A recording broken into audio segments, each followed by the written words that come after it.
Ho ho ho ho ho ho ho ho ho ho ho ho ho ho ho ho ho ho ho ho.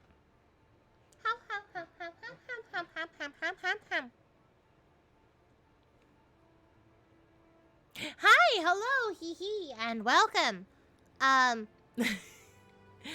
back for more Keepers of Astraela. The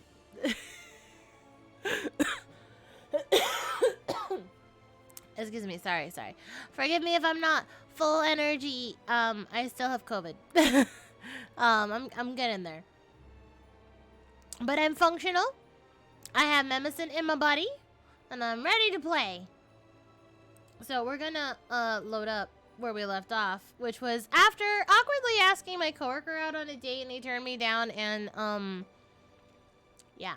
So anyways, without further ado, let's get back into the story and see what's gonna happen, cause I'm pretty excited.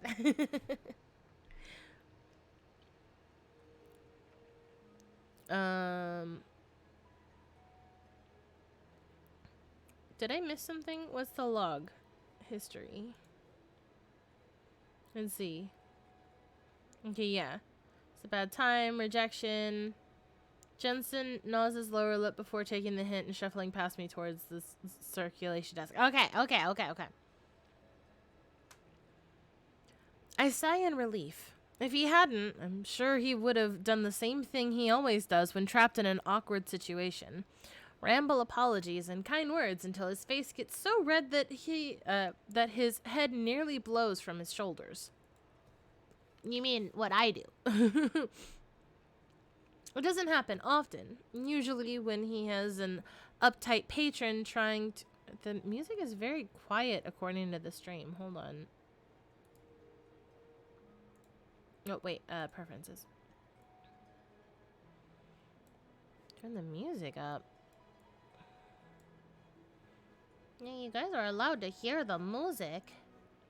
Okay.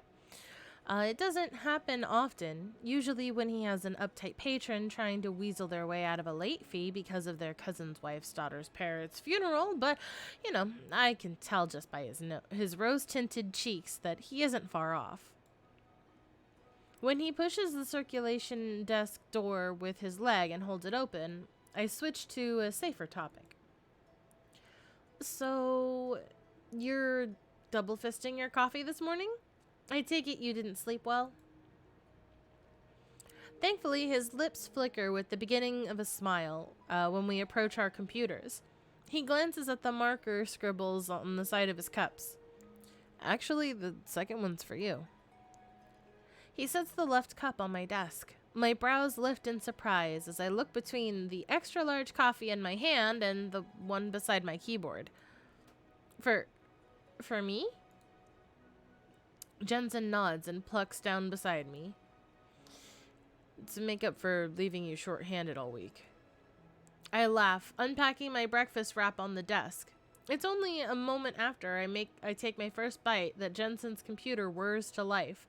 I peek over to find him putting 4 familiar books into his satchel. Diving into Australia again? Jensen sets my books on the shelf with a laugh. I told you, you're a great writer. When did you borrow those? Last week, after Jade brought them back. My brows scrunched together. I distinctly remember putting them on the shelf minutes after Mrs. Singer and her daughter left, because I quickly took the time to fan through each book.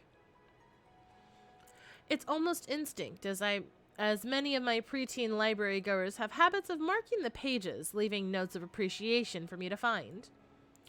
There was even one from Jade near the back of the book, near the back of book 4, one begging me to finish the final book before finally proclaiming Themris is life. You could have told me you wanted them before I reshelved them. It was a last minute thing. It worked out because they kept me company while I was holed up at home. I shake my head skeptically, but this isn't out of the ordinary for him to pluck books off the shelf after closing. It isn't the first time he's had sticky fingers for a quick read, and certainly won't be the last. When he brings his computer program up and grabs the books atop his pile, I train my curious gaze on the cover. It's one of the darker it's one of the darker color schemes of the series, with black smoke curling around the two shadowed figures of my heroes. The cover is easily one of my favorites, gracing the front of the first book, Eternal Corruption. Gears whir inside my brain as I think back to Bobby's video. The corrupted. Darkness. It isn't possible, but it's worth a look. Hey, my exclamation makes Jensen jump and he goes to set the book aside. Can you pass that over here? He looks down at the cover, likely questioning why I want to peruse a book I wrote. Knock yourself out. With a flick of his wrist, he tosses the book and I catch it between my palms. I waste no time in peeling back the battered cover and flipping page after page. Looking for something specific? Oh. Harley. It's okay, puppies. Okay. Looking for something specific? You could say that. It feels like I've been paging through the novel for an hour before I find the part stuck in my mind. The scene takes place just before the climax. Thana and Emrys had run into the deepest part of the Formere Woods, searching for a rogue shifter that maimed several people outside the Elysian Lily. Emrys had sprinted off ahead and Emrys had sprinted off ahead in an inhumanly fast streak of fiery light, leaving Thana with only a trail of embers to follow in the pitch-black woods. The snippet that catches my interest, however, takes place once Thana has caught up with her friend, who had the shifter still in his wolf form, smoldering on the ground. Ooh, new background! Emrys bent down, pressing his fingers to the wolf's forehead. Any patches of fur that were still aglow with tiny, flickering flames sputtered out until the smoke stopped curling upward. Even from feet away, Thana could make out bulging sacs littered across the shifter's body. Though half charred from hellfire, they were smeared with a viscous substance. Gooey tendrils stuck to Emrys's fingers when he pulled them away. The fire glowing in his eyes flared while he wiped his hand along the grass. "What is that?" she asked, unsure if she wanted a closer look. Emrys shook his head. "I don't know, but it feels familiar." "Has it come from hell?" The glow in Emrys's eyes darkened as he stared at the shifter. His worry lines deepened as he rubbed his face in thought. Even if his memories from hell were clouded, Thana remained hopeful that the sight would trigger something from his past. Her hope diminished when their silence was broken by a heavy sigh. "It's too foggy." Emrys pulled himself to his feet, ushering for her to come near. "Can you get a good read on it?" For a moment, she passed him such a cartoonishly unamused grimace that he laughed. She walked forward anyway and knelt down beside the wolf. Uncurling her fingers, she rested her palm just over the shifter's abdomen, where a dozen tumors had formed in clusters. Thana closed her eyes. Immediately, a tingling sensation swept across her fingertips and crept up her forearm. At first, it was almost pleasant. It changed as quickly as it began. Darkness swelled in waves, drowning her senses in a suffocating abyss. It swallowed her hand first before cascading up her arm and grasping her chest, until even her heartbeat thrummed with a pulsating evil. She couldn't breathe. She couldn't see. Thana was certain that her heart would have stopped beating had a blast of heat not set the surrounding evil on fire. It wasn't until the darkness faded and she saw the golden glows of Emrys's eyes that she realized she could breathe again. She gasped, forcing air through burning lungs. Emrys blinked at her, arm outstretched to the side, aimed at the creature that now rested 10 feet farther from them. Charred grass streaked toward the shifter, lying ablaze in the middle of the woods. What was that? Emrys's expression had gone wild with fear. What did it feel like? Tightness gripped Thana's chest as the memory of the darkness threatened to strangle her once more. She shook her head violently to keep herself in the present, safe in the company of her dearest friend. Death. Ooh, was that the spooky, icky black stuff? Reading the excerpt brings no comfort. I close the book and rub a hand across my face, trying to make sense of the situation. The piece of gunk in Bobby's shop bears perfect resemblance to the nastiness in my book. It shouldn't be possible. I shake my head. Maybe I really have been writing this series for too long. When I look back at Jensen, he's finished checking in the fourth book and scoots his chair backward to place it on the reshelving cart. I whistle to get his attention before tossing Eternal Corruption to his outstretched hands. Not going to finish your own adventure? I shake my head. Ironically, the library is not the most optimal place for reading, with mounds of other tasks requiring my attention. It can wait until this evening when I return home and snatch my own copies for a deep dive into Australian lore. In theory, the idea seems grand, but the rest of my day ticks by at such an excruciatingly slow pace that I regret not sifting through the series when I had the chance. What should have been a typical Wednesday, with a steady stream of Bible studies in the morning and a bustle of families after school, is anything but normal. Business creeps so tediously that Jensen places his bets on whether anyone will show up at all. 3 hours later, I happily take his $5 when an older gentleman stumbles in for a bus schedule. With only the ringing of our phones, the clack of computer keys, and the occasional distant siren to keep us company, the day drags on forever. I don't know why that clock sound made me so happy. Once the clock chimes at 4 o'clock, Jensen lets out a groan so loud that it echoes off the walls. He shifts from his slouched position for the first time in hours and clicks out of his email. This is ridiculous. He places his hands on his back, arching it in a gentle stretch that makes his spine pop and crackle. Ooh, that sounds delightful. Did the entire town get Thanos snapped or something? All right. I wasn't expecting an Avengers reference, one that I actually know. I hardly hear him. The longer our day is gone, the more I found myself consumed by my thoughts. There seems to be no way to rid my mind of the video from Bobby's phone or the scene from my book. Both nag at me, progressively, until my surroundings fade into nothing but muted background noise, including the intermittent complaints from my coworker. Jensen has yet to catch on. Instead, he stands from his chair and grabs the nearest reshelving cart.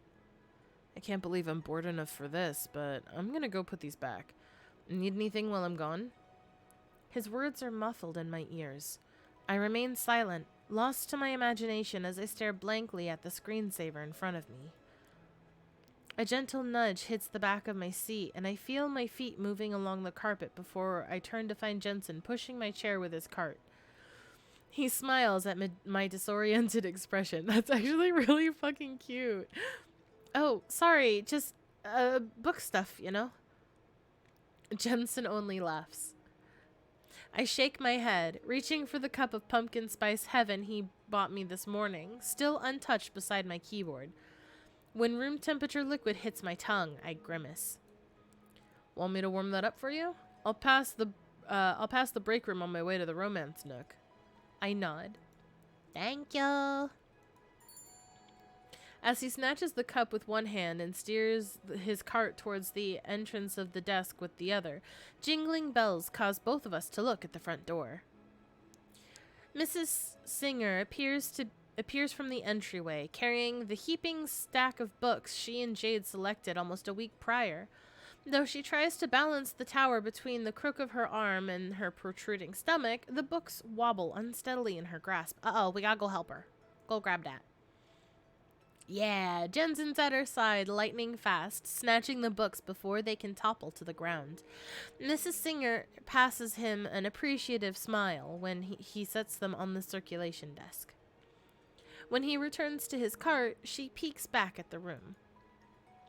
You don't seem very busy. It's like the whole town got up and left. I sigh, but hold my traditional customer service smile. I'm surprised we haven't been sleeping on the job. No Jade today? Mrs. Singer shakes her head. She didn't feel safe walking around town today. Can't blame her after they found that poor woman this afternoon. Wait. They found a woman? What? Her words make me pause before I can scan the first book.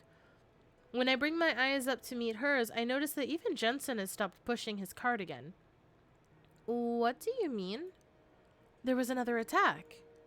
Mrs. Singer swallows hard, her words thickening. A woman was mauled on Oakland Boulevard. Jade's English teacher. Not an English teacher! No! My heart leaps into my throat, nearly choking me with panic. Jensen and I share a wide-eyed look from across the desk. Oakland Boulevard. The same street as my apartment. Oh! Jensen drops his grip on the cart handle. When did this happen? A few hours ago. The police are putting out witness photos of the animal. They're saying it was another mountain lion attack, but I've never seen anything like it. From the corner of my eye, I see a light flicker on my computer.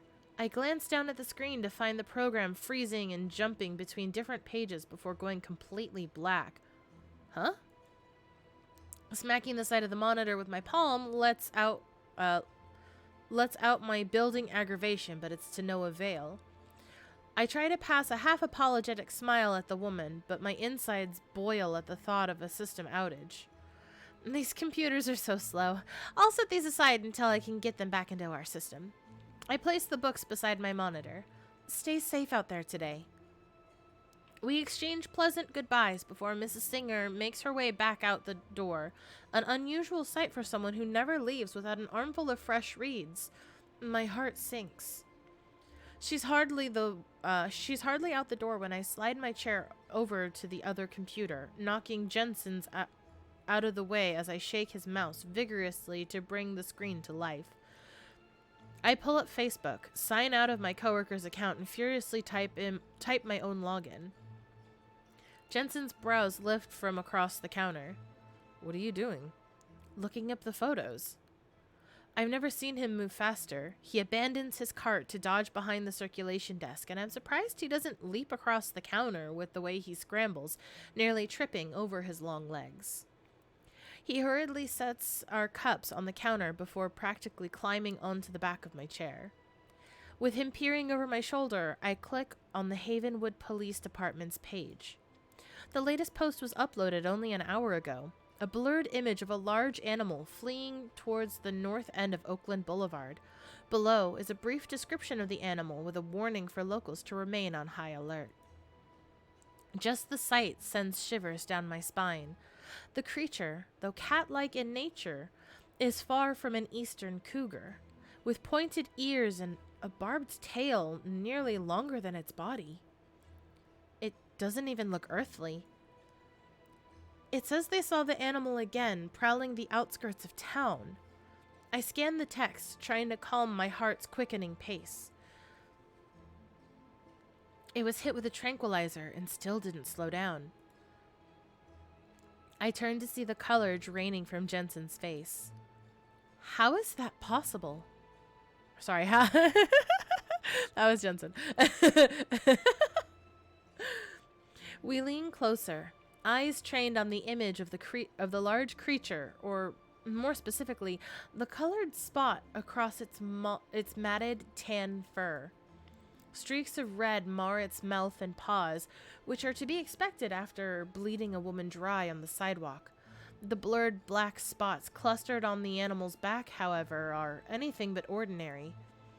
I reach for my coffee, hoping a drink will force down the lumps swelling in my throat. This isn't the liquid encouragement I really need right now, but the sensation of room temperature Java won't be pleasant, but I'm certain it will provide moral support nonetheless. My tongue tingles as the coffee washes over it, and it takes me a moment to register the feeling. Warmth. Not enough to burn my tongue, but enough to make me pull away from my cup with a gasp that nearly sends the liquid out of my mouth. What the hell? Jensen jumps back, wrinkling his nose. Do I need to Heimlich you for coffee now? How did you do that? My tone rises in pitch until the lump in my throat nearly strangles me. Do what?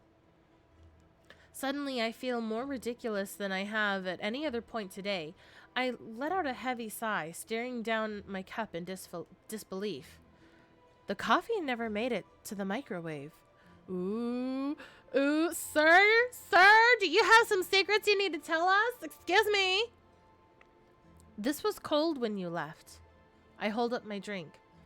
Why is it warm?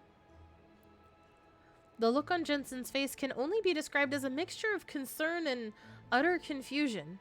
He tries to laugh, but the way his eyebrows knit together and the humorous tone his voice makes me question my entire existence. Maybe it wasn't as cold as you thought. I look back at my cup. Yeah, maybe. Or maybe I really am losing my mind. No. He does the magic. He does the Midgie magic. The magic touch, and now the coffee's hot. These are books. Fiction. It was all just a dream. A dream that's becoming reality. No matter how many times I mutter the words, I can't bring myself to believe them. The black goo in Bobby's coffee shop. The feline monstrosity with dark tumors littering its back. It's all too familiar and terrifying. Despite knowing the events must be a horrible coincidence, it feels like anything but.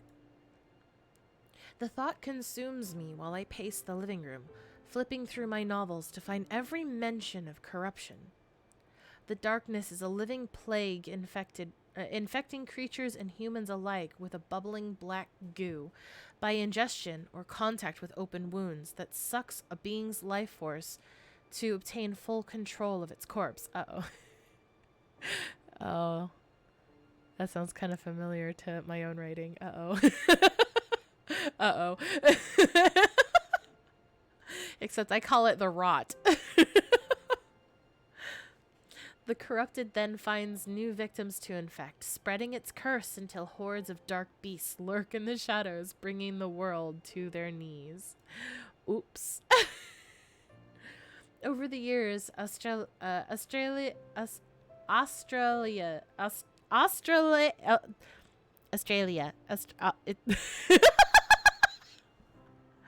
I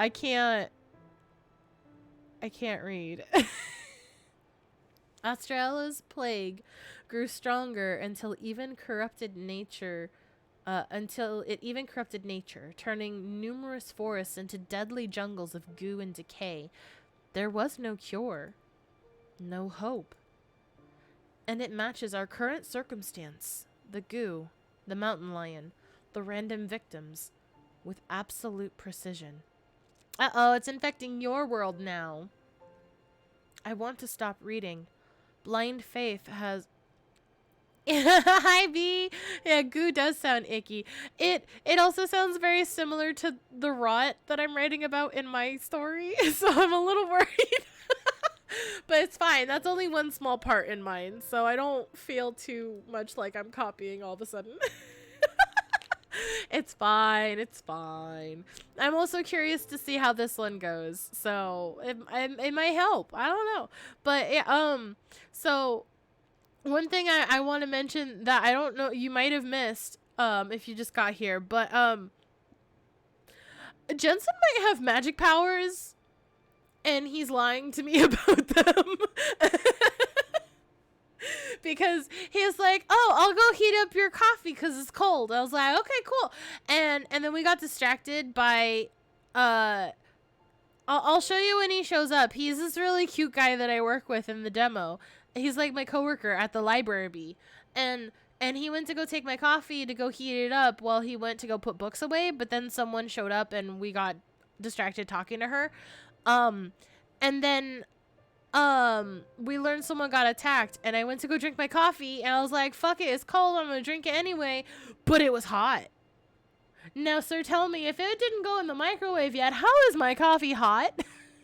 And he was like, maybe, he totally gaslit me. He was like, maybe it wasn't as cold as you thought it was. But she just kind of took it and ran because, like, this situation. Her books are becoming reality, kind of. He gaslit us, but I mean, to be fair, it's probably not easy to admit that you have magic powers, especially after your coworker very awkwardly asked you on a date in the morning and you turned her down. And anyways, I want to stop reading. Blind faith has me convinced that if I go to bed, a dreamless sleep will reset my mind and all will be normal by morning. But I can't stop. Hours pass like minutes until the evening sun dips below the horizon, and when I finally collapse in my chair, it's well after midnight. I rub my face, exhaustion creeping over me in waves. Fatigue weighs me down and makes me walk to my bed. Weighs me down and makes the walk to my bed seem impossible. So I slouch in the armchair with my cheek in my hand. Resting my eyes seems like a lovely idea. The moment I shut them, I'm not met with darkness. Instead, as sleep pulls me under, flashes of color dance in my subconscious. Non-specific blobs of red, oranges, and browns. They whip through a dark space too blurred to make out, dipping and careening in the suffocating atmosphere. Sweat trickles down the back of my neck before I register how sweltering my surroundings have become. It's a blast furnace, nearly drowning me in inhumane humidity. I've never felt anything so hot. Thrusting my arms, I scramble to find a wall, a door, a window, anything that will help me escape the sauna. My hands meet empty air. I try to drop my arms to my sides, but find myself unable to move. An invisible force has me frozen. My muscles has frozen my muscles in captivity. No matter how hard I wriggle my elbows, my arms remain stagnant. Oranges and reds erupt before my eyes. Flames engulf my body, searing my skin and melting muscle from bone. A shrill cry escapes my lips as the smell of burning flesh hits my nostrils. The room goes black. When I collapse to the ground, my body meets a patch of cool grass. I gasp for air, bury my face in the fresh dew, and allow myself a moment to breathe. It isn't until my lungs stop burning that I plant my hands on the ground and lift myself up. I'm almost afraid to open my eyes, as if the moment will teleport me back into the blazing fire. I run my fingers across my cheeks, and once I feel my skin intact, I let out a shaky sigh of relief. There's a face in the tree! Upon opening my eyes, I met a sight so familiar that I wonder if I've been dreaming at all. A majestic tree looms over me in the center of Havenwood Park, branches swaying in the midnight breeze, but the town's guardian has taken on a sickening appearance. Its trunk is still blackened from the lightning strike that set it ablaze months prior, glistening with a bubbling substance. Bark peels from the tree to reveal globs of gunk within. More dribbles from the wispy branches overhead, splattering droplets into my hair. Even my favorite part of the tree, where the trunk knots and crevasses in the guardian's knots and crevasses form the guardian's face, is deformed beyond recognition. Its kind, wrinkled eyes have become pitch black, with the dark emerald hue glowing at the center. The face cracks apart, the bark breaking first on its forehead before traveling down the entire length. White light seeps through the cracks, blinding me even with its small rays. Somewhere deep inside the tree itself, an orchestra of howls and echoing screams grows to a deafening crescendo. An unseen force slams against the inside of the trunk, rattling the ground beneath my feet. The cracks widen. A radiant light drenches the park. I shield my eyes, but find myself unable to look away from the destruction. Chunks of bark burst from the tree, narrowly missing my small frame as they propel through the air. I can look no longer. Even when I close my eyes, it feels as though I'm staring into the sun. Oh! With a final crack, the trunk shatters. Shards catapult in every direction, and before I can move, a sharp pain penetrates somewhere deep in my belly. Unable to open my eyes against the blinding light, I drop my hands to feel around my abdomen. I don't need to look. I feel the protrusion of wood sticking out from my stomach, and the stickiness of blood that flows from the fatal wound. My mouth opens in a silent cry. Hands trembling, I wrap my fingers around the fragment. I ignore the splinters that prick my hands and the pain that rips apart my very core and yank. No, you don't want to do that. That's the cork keeping the blood in your body. Oh, I awaken with a jolt. Okay. Well, at least it was a dream. Sweat soaks my clothes, which cling to my body just as strands of hair stick to my tear-stricken cheeks, but I don't feel it. I don't feel anything. Am I still dreaming? White haze blurs the edges of my vision as I stand, though not of my own accord. I never feel my feet shuffle against the door, even while the front door shuffle against the floor, I think, is what that's supposed to be. Even while the front door draws closer and my own hand reaches out to open it. Flashes of dreams interrupt the days, whipping me through a whirlwind of foggy surroundings and grotesque scenes that all come back to one place. The Guardian. I don't feel my lips move, but the sound of my own voice is clear. Through the hallucinatory visions, I peer through the haze to make sense of my surroundings. While the breaks between dream and reality are short, the landmarks prove time is passing much faster than it should. First, it's the stairs of my apartment complex, followed by the moonlit stretch of Oakland Boulevard, and then the awning of the flower shop 2 blocks away. Each time the world around me becomes a bit clearer as the white cast fades from my vision. I fight against its pull. I have to wake up. It isn't until the nightmares clear again and I catch sight of a wrought iron archway that my heart leaps into my throat. I push harder against the flashes of visions, forcing myself to watch my legs carry me beyond the arch into Havenwood Park. As I will my body to obey, I finally feel my slippers flap against the stone pathway. The Guardian looms taller with every step. I squint through the remaining haze to inspect the tree, but too many shadows fall against its trunk.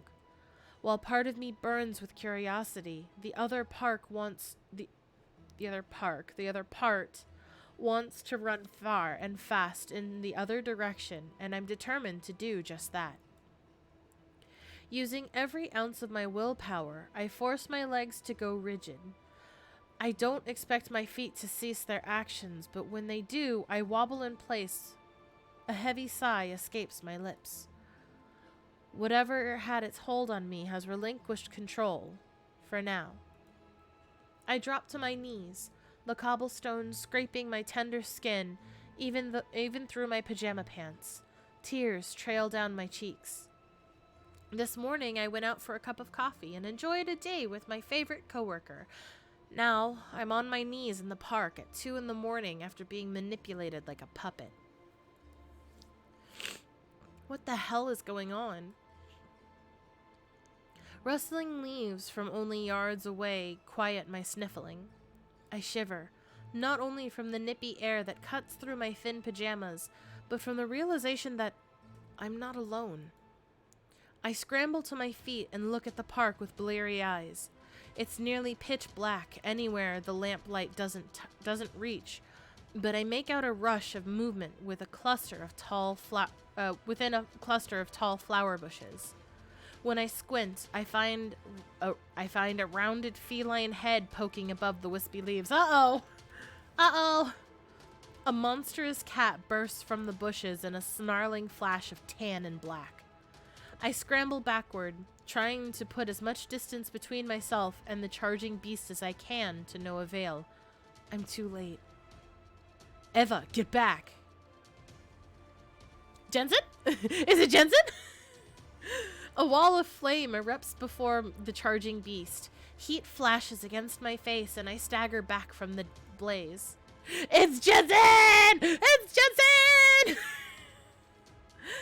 Through the fiery tendrils that spiral into the night sky, a tall silhouette stands on the other side of the inferno.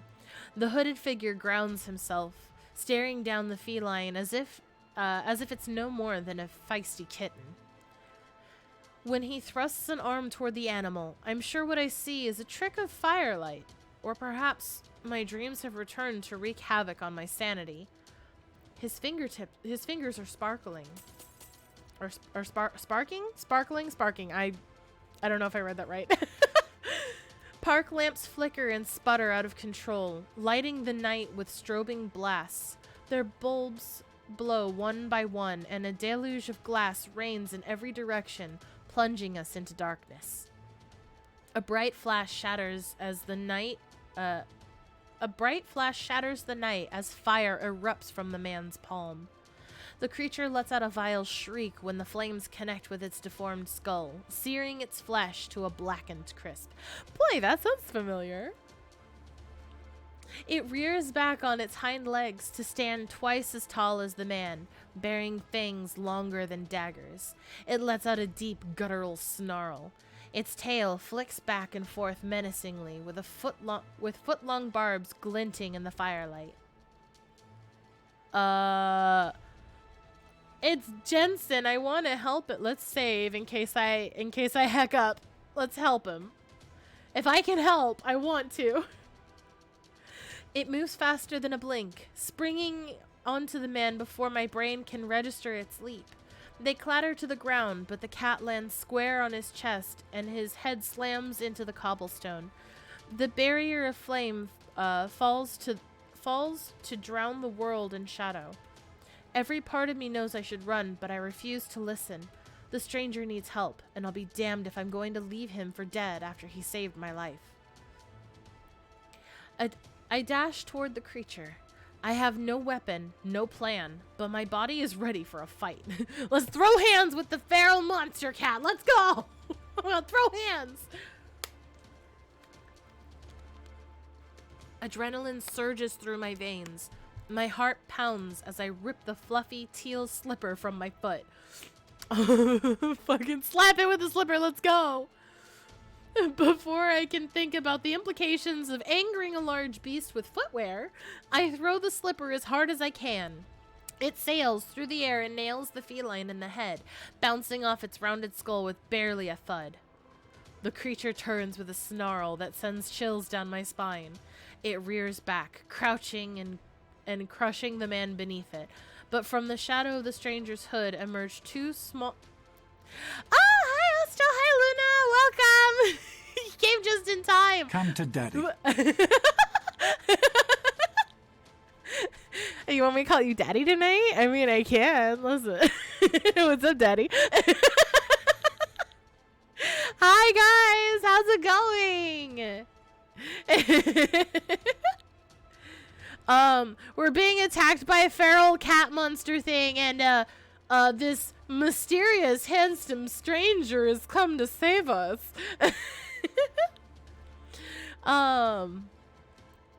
It's going. I'm feeling a lot better than before, so I figure stream night. Oh, wait, that shouldn't be on. Sorry, don't use that yet. I thought I turned that off. That's not supposed to be on.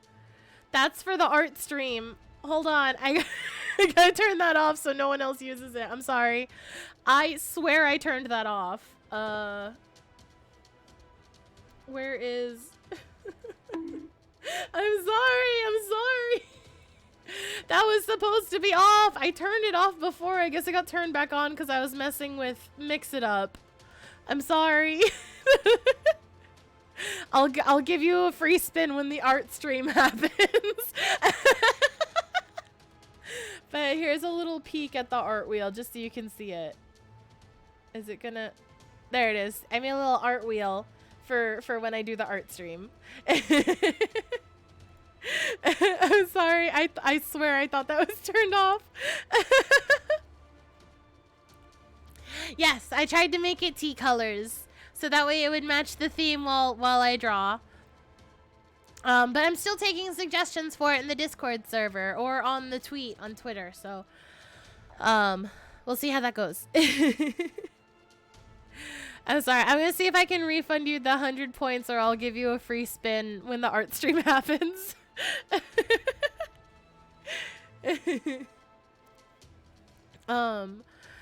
Right, okay. But from the shadows of the stranger's hood emerge two small lights, glowing golden circles that brighten as his body goes rigid. I think I know who Jensen is, you guys. I think I know who Jensen is. Aw, yeah, look at the cutie in the corner. Wow, look at the cutie in the corner. I wonder who that is. There's a cutie in the corner. Wow, that's so cute. I wonder who that is. Wow. Look, there's a cutie in the corner. Oh, wow, gee, wow. I've got a cutie in the corner, you guys. Wow.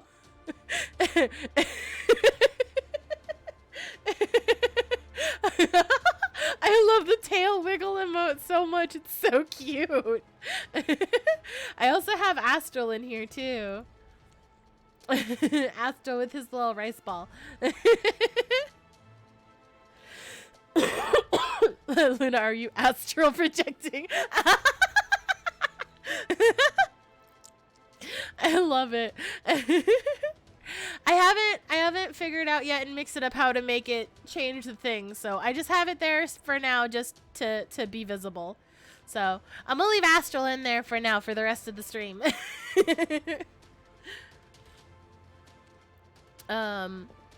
The blaze begins faster than my eyes can register it. The moment his muscles tense from what I assume is excruciating pain, the next, both he and the mountain lion are engulfed in a 10-foot ball of flame that races towards overhanging clouds. What? An object flies from the inferno, skidding to a stop on the singed grass yards away. In its smoldering state, the corpse is almost unrecognizable, but the large barbed tail is enough to distinguish the beast. When the fire recedes and dims enough for the man to be visible once again, my heartbeat thunders in my ears. The flames are not extinguished, nor do they consume the ground they've lapped. Instead, they're being absorbed. Each wisp and ember retreats into his pores, filling his body with warm, radiant light.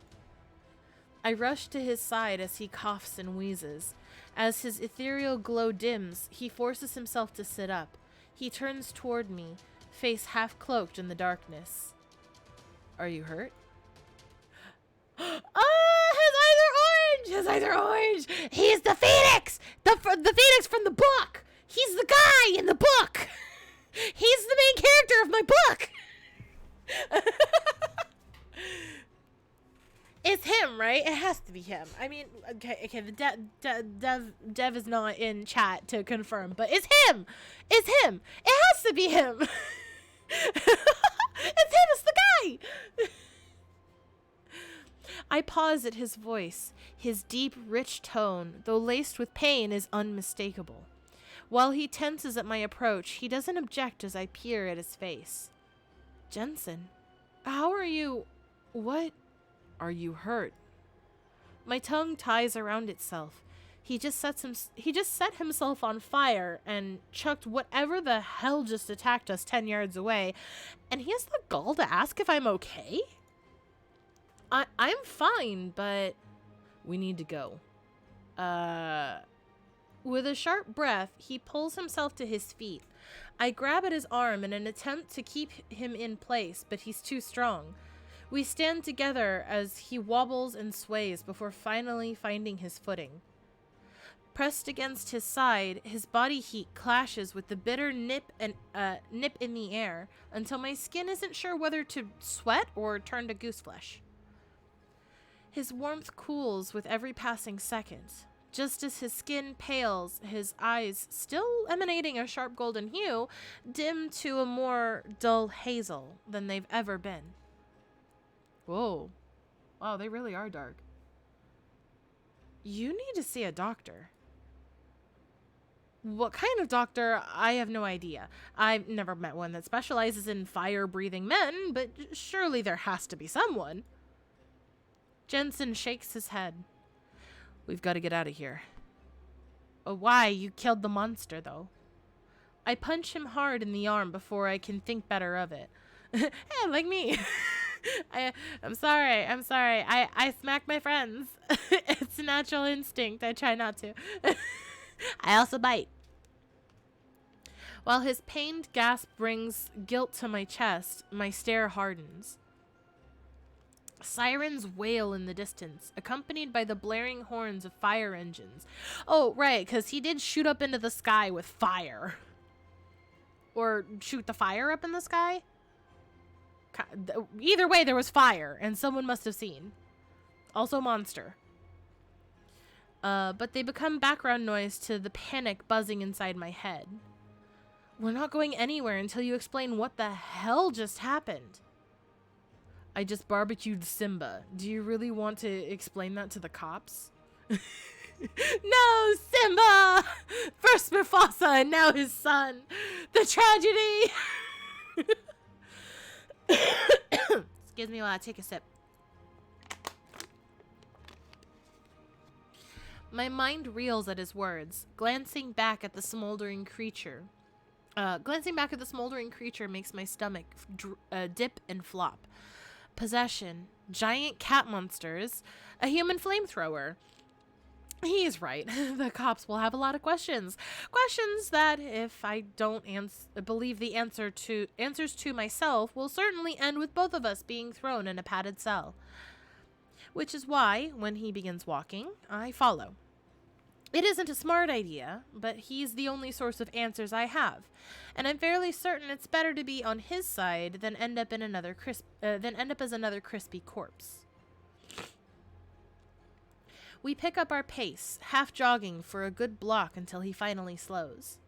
His chest heaves with labored breaths, but he stares ahead, fixated on the lone neon sign glowing at the end of the street.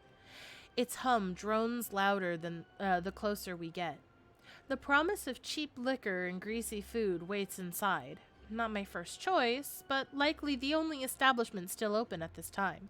I mean, or we could just walk back to my apartment where I could make us coffee and something not greasy and full of gross, but... Jensen turns to me and forces a breathless laugh. I'm also in my pajamas, though. So, how about that drink? I don't have my wallet. I'm in my Jimmy Jams. I'm in my Jammy Jams. Like... are you buying? Why is he okay with me walking into a bar in my pajama-ramas? Like, all right. I want nothing more than to give him a sarcastic response, but I find myself unable to speak. Yesterday morning, I would have killed for a drink with him. I mean, probably once the trauma of this event is over with, I still would. 'Cause, I mean, who doesn't want a magical boyfriend? I mean, let's be honest here. If you had a date friend who could do what he just did. Would you not want to kiss their face? Like, just don't light me on fire, but let's kiss and hold hands? Now I wonder why I haven't run far and fast. Because you're smart and he's beautiful. Pajamaramas. Yeah, pajamas. Your pajamarama ding-dongs. Pajammy jammies. This is how I actually do talk to myself. This isn't just a character thing I'm doing. I call them my Jimmy Jams.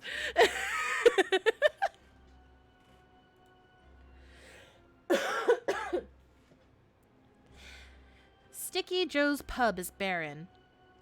We step inside to near silence, save for light static crackling from the overhead speakers, ones that, haven't worked for as long as I can remember.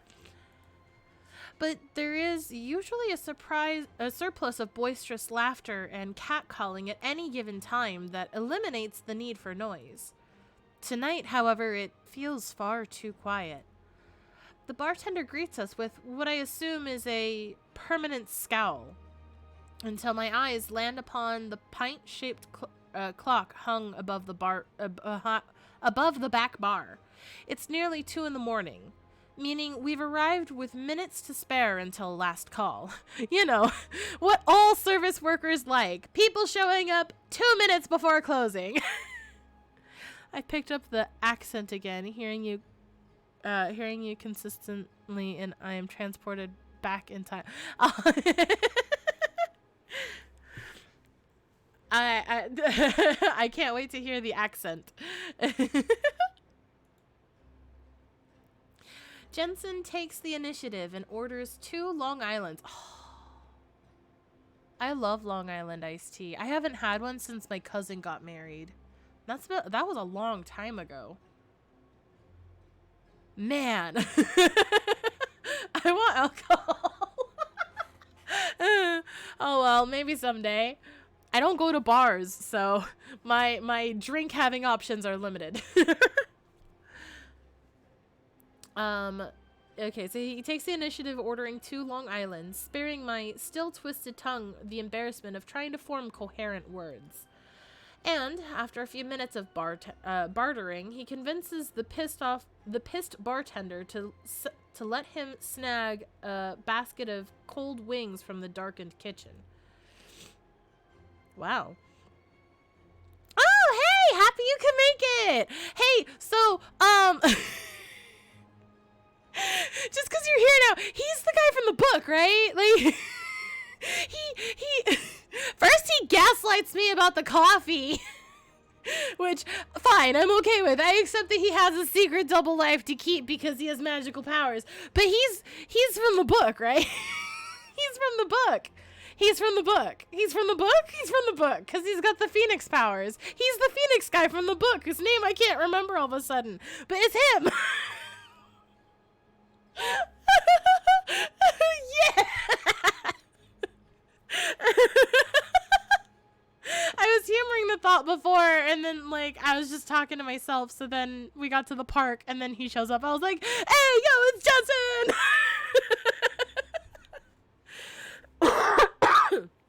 I want to smooch a fire boyfriend. Let's go. But hi, welcome to the Mimic Manor. I'm glad you could stop by for a bit tonight.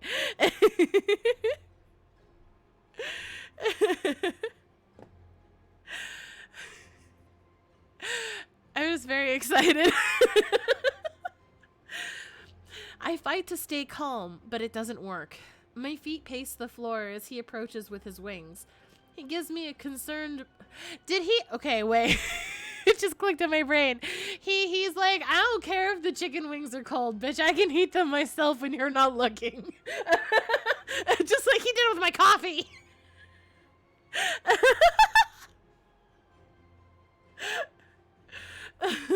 My feet pace the floor as he approaches with his wings. He gives me a concern... Is he actually a phoenix, though? If he is a phoenix, should he be eating chicken? Birds eating birds. Sorry. I'm all excited now.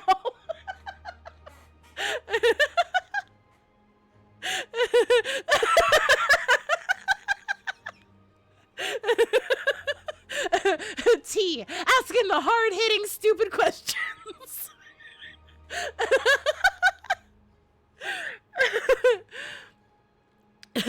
Excuse me, sir, do you have a form with lots of feathers? Because if so, can I see it? Now I want to draw a half phoenix version of Jensen where he's got feathers in his hair. Like in many a book I read in middle school. Emrys lore is that he used to be a human and was turned into a phoenix. Ooh, cool. So, like, was human, was there, if there was like a death involved and then was reborn into phoenix as traditional phoenix fashion, but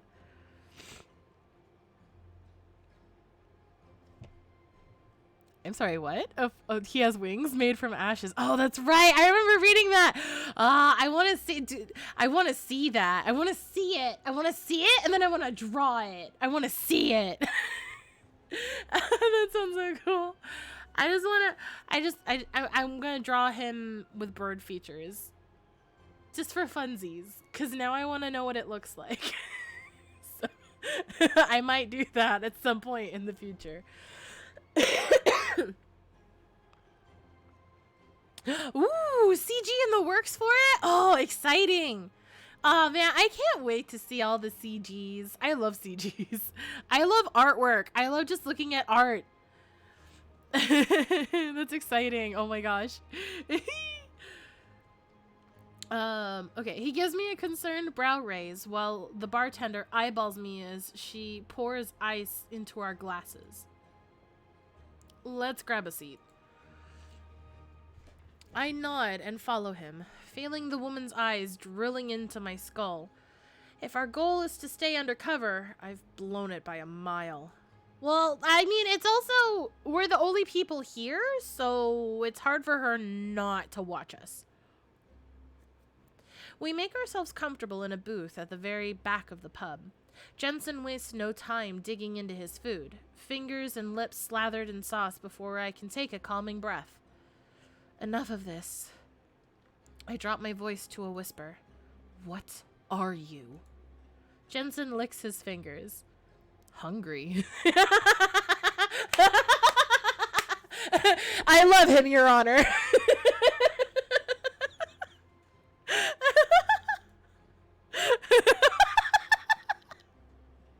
That was the best answer. That was the best answer. It was so dumb, but the best. He goes in for another wing, but I grab his wrist and force him to look at me. Under the weariness, his eyes hold the mischievous glow I've found enamoring for so many months. But I don't want games. I want the truth. Just sustained. Continue.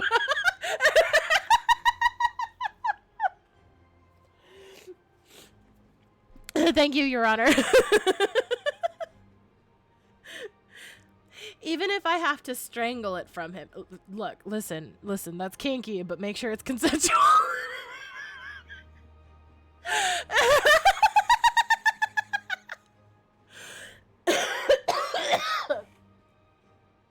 I may need water. Hold on.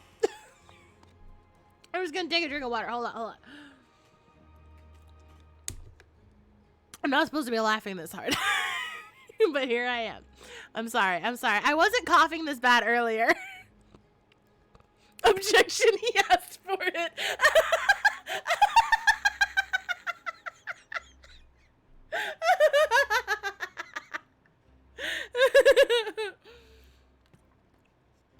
Oh my god. I mean, listen, I don't need to finish the demo to declare one thing for absolute certainty, and that is, it doesn't matter how long it takes for the full game to come out, I'm streaming this entire thing. I want to play, whether I stream it or not, I'm going to play the whole damn thing, but I want to stream this whole thing. I'm already way into it, and I haven't even finished the demo. It's I love the writing. I love how everything is written. All the artwork is so good. The music is fantastic. It's got all the elements of tea very much likey. Plus the whole like I'm an author and my book is actually real. That's like hell yeah. Hell yeah, that's some good reads. Thought you were going to say I don't need to play the whole demo to declare war.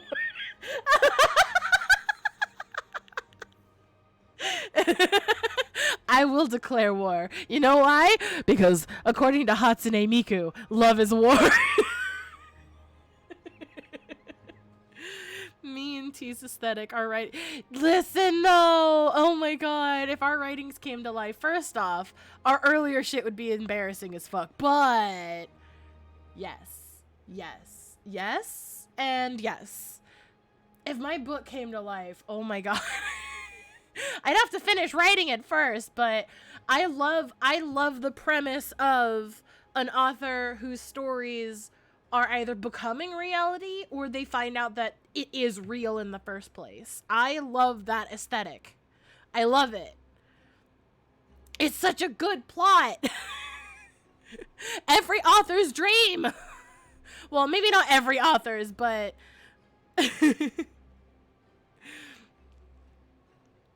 it's a good aesthetic. But yes, I agree, B. Mine would also probably be a little creepy because I do want the spooky spooks in my isekai. that was the reason why I wanted to start writing an isekai, as I was like, these don't have enough spooky moments.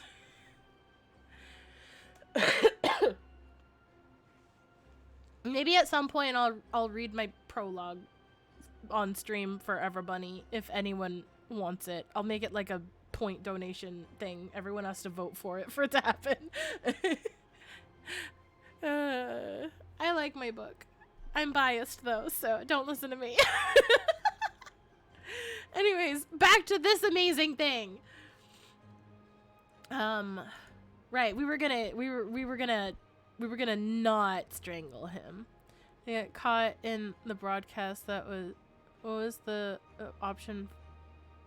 Oh, the wheel is for I hit 100 followers on Twitch. So after I get over COVID, I'm gonna plan out a day to do an art stream, and there's gonna be a wheel redeem that you guys can spend points on like every like 5-10 minutes or so, to bring up like a little random art challenge thingy, and it'll have a bunch of little prompts for like something that I can doodle real quick on stream or something. So like there's like things from like drawing tea in different outfits like magical girl, barbarian, prince charming, to drawing characters from shows, or one of my favorite examples is Disney Princess Sephiroth. But yeah, there's gonna be a bunch of random things that everyone can vote for. But yeah, I forgot to turn that off. But yeah, that's what the art wheel is for when that happens. Read this book a while back called Between the Lines, which she co-wrote with her daughter, and it's a girl who's obsessed with this book, and the male lead starts talking. No! Oh my god, that's so cool! I wanted to write a book that was, I have it noted like in my Google Docs, but it was basically gonna be called it was basically going to take a form of letters, like that the reader reads that describe, they're like letters from the protagonist writing to the reader about their journey, and it turns into a narrative that way about their story. But I haven't really elaborated on that one yet. But yes, I definitely want to read that one. B, can you put that in our chat so that way we both remember the title and author of it so we can read it later? Because I definitely want to look into that. Heck yeah. Awesome. Okay. Jensen knows this too. His playfulness falters as he casts a glance over my shoulder. Impatient footsteps slap behind me, and it's hardly a moment before our drinks are placed with a little too much force onto the table. Our bartender flicks her eyes between us. You have 30 minutes. With that, she turns on her heel and resumes a steady gait back to the bar. I think you already know, Coffee Bean. Oh, Coffee Bean is a pet name. That's so cute. Ah, that's adorable. You may call me Coffee Bean. Everybody, my name is now Coffee Bean. I am no longer tea. I am Coffee Bean. I have changed beverages. My head snaps back to Jensen. That sly smile creeps across his sauce-slathered lips again and sends Keat flaring up my neck. Coffee Bean. I've hit him plenty of times for that nickname, and the only thing stopping me from doing it now is the woman who will likely throw us out if we breathe in the wrong direction. Still, his words strike home whether I want to admit it or not. I open my mouth to argue, but when his eyes flash from hazel to gold, only a gasp leaves my lips. Oh, I didn't realize his eyes turned gold. I looked up and it did startle me. He's the bird. He's the phoenix. He goes caw. I'm sorry. I'm sorry. I got a little too excited.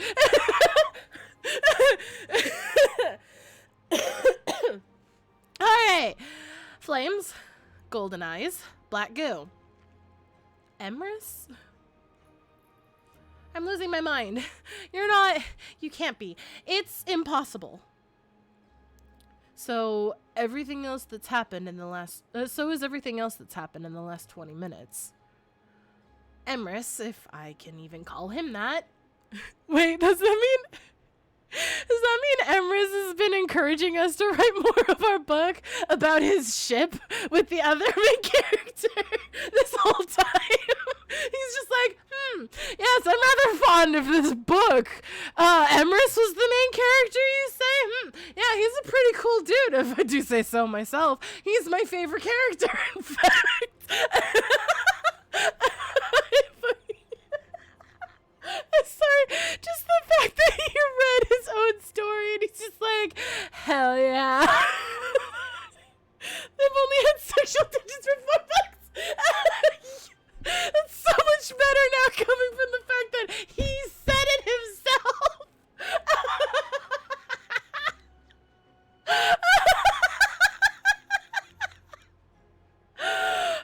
Oh my god.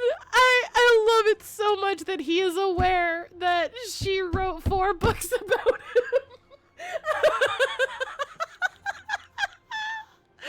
Oh my god, it's so good. It's so good. It's so good. Oh, I need a minute. I need a minute.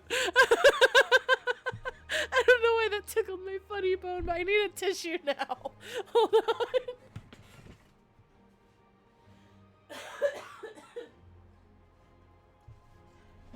I'm gonna mute a quick second so I can blow my nose. I'm laughing so hard I'm getting a stuffy nose.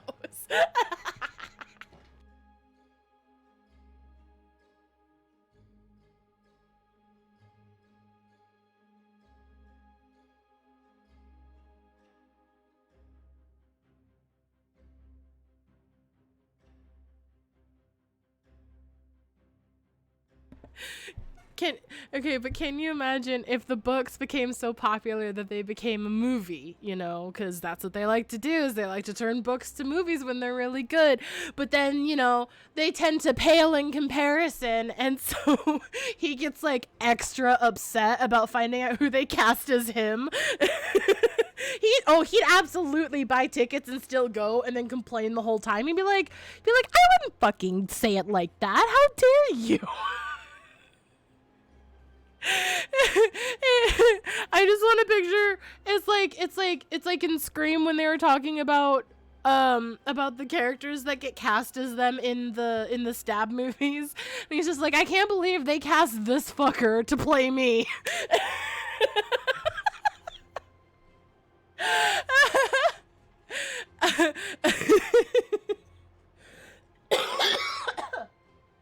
I'm okay.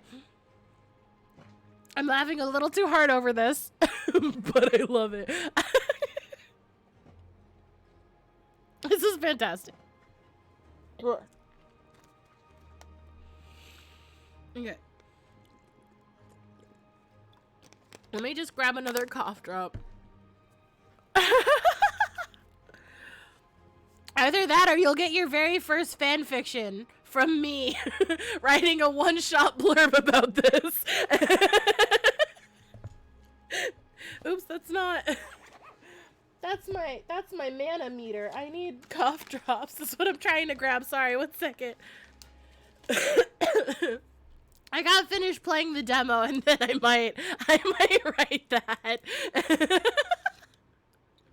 They picked Joe Nobody to play me. The fuck is up with that? Oh my god.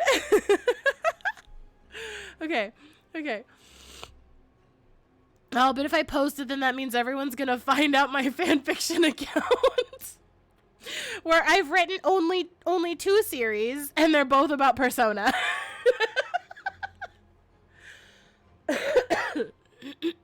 Okay.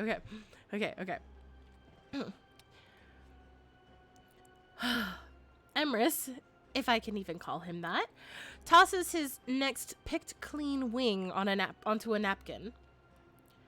What the hell were you doing in that park? Have you been stalking me? I swallow hard. He was asking what I was doing in the park. Yeah, sorry. It went from Emrys to Ava, so I didn't register that it was our boy talking. I'm sorry. I had a dream. I thought your dream stopped. I opened my mouth to ask how he knows this, but promptly snapped my lips shut. Actually, when did her dream stop? Did her dream stop when he, around when he showed up? I don't remember. Was that in the last... Our boy got joint custody. Listen.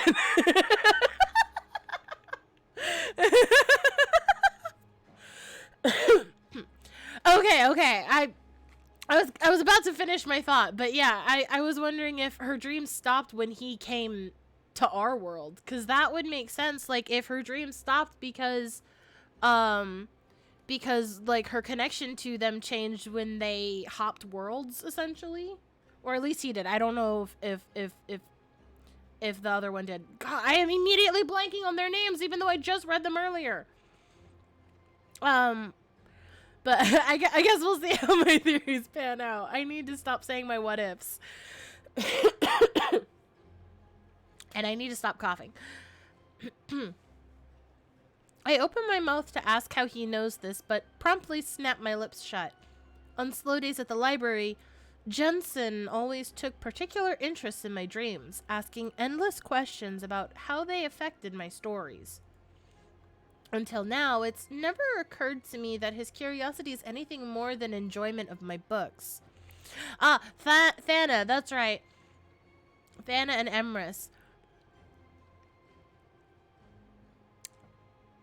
I have thoughts, but I'm gonna wait. Yeah, exactly. I'm gonna wait. Hi, Ane. You just missed all the all the fun giggles over. Ane, did you know this man? Did you know this man? Did you know this man? Have you met this man? This man that we knew as Jensen, who is a liar because he's not Jensen. He's the boy in our book. Have you met him? His eyes glow golden. He shoots fire. Welcome to the Mimic Manor. We're judging this man and how handsome he is. Have you met our boy? Yeah, exactly. Have you met him? Have you met our boy? He's our boy. We all share him.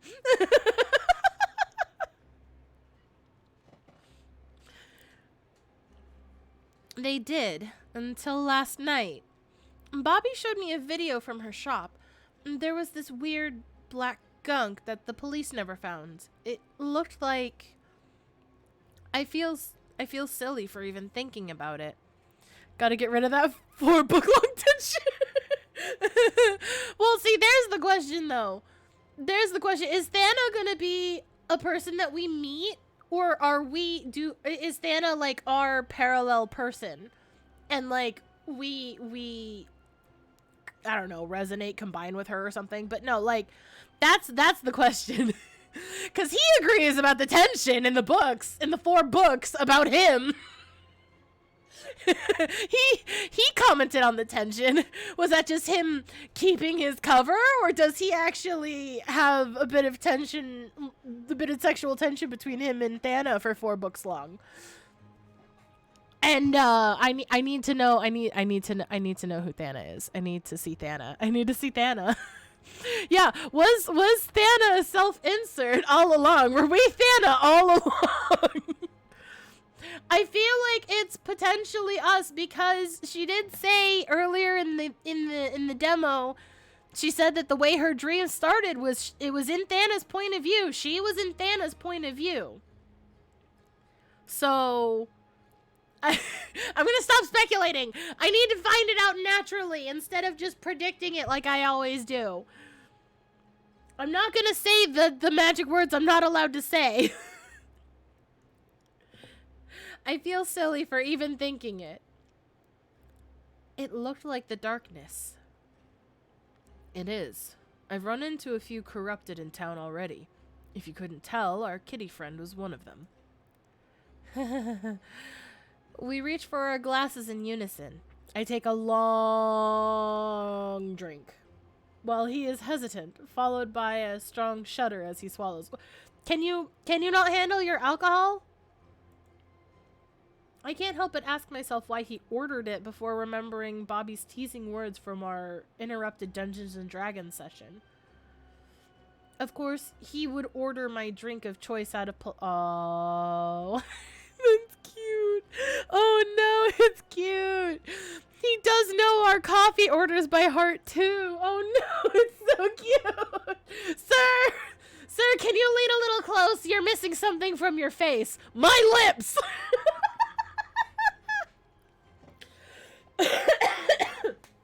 Wow, I actually said a pickup line to a fictional character with astounding accuracy. I can't flirt in real life, but when it comes to fictional characters, ooh, baby. Don't mind me. You can have T-slips, you can have my lore. I can't do either.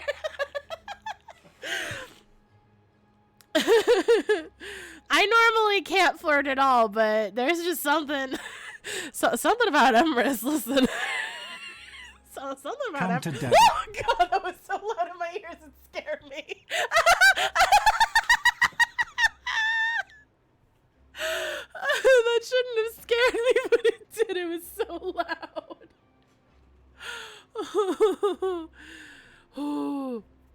I need to breathe. It's very hot in here. Don't mind the temperature of the Mimic Manor.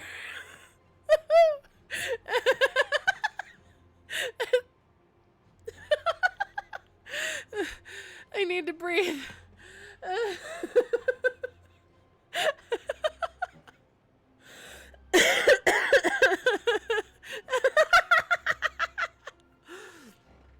Listen, Astral Luna.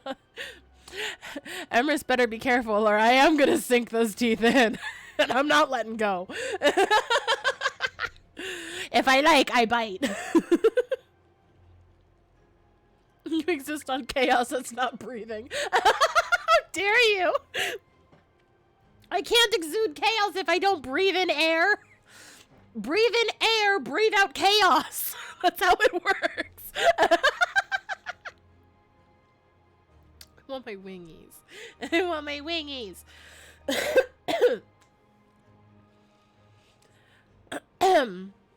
It probably tastes like shit in comparison to the sickeningly sweet drinks in Australia.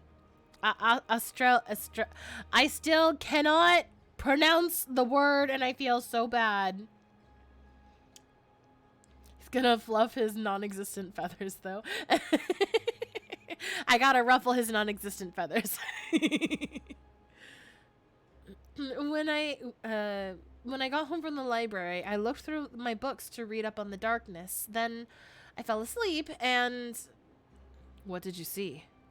It's not so much what I saw. It was the fact that everything was incredibly hot. Oh, and then I got impaled by the tree exploding. Is that a good explanation? I would be the best main character. I give the best explanations. It was hot, a tree exploded, and then I had a branch in my tummy, and it hurt. Be's equivalent, since he doesn't have feathers, shed his ash sprinkle. Salt shaker!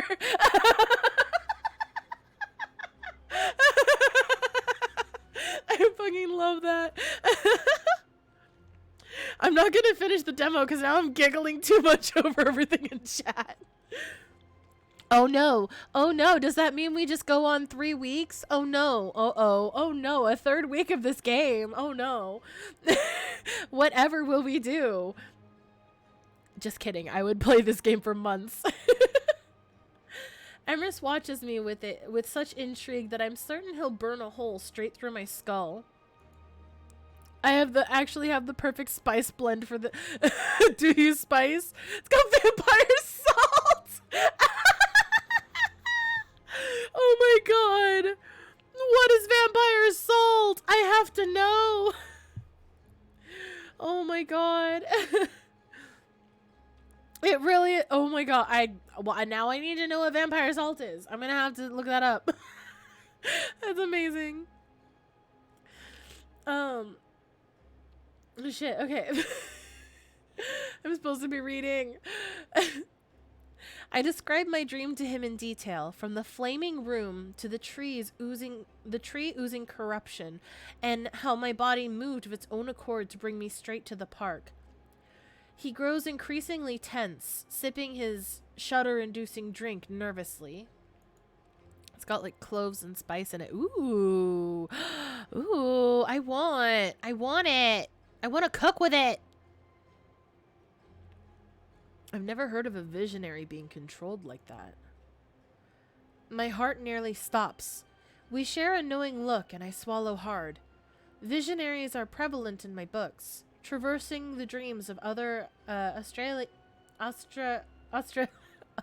trying not to say I'm trying not to say Australia because it's not the fucking word.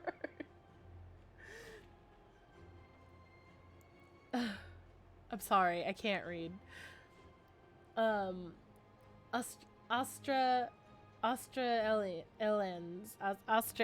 Australians.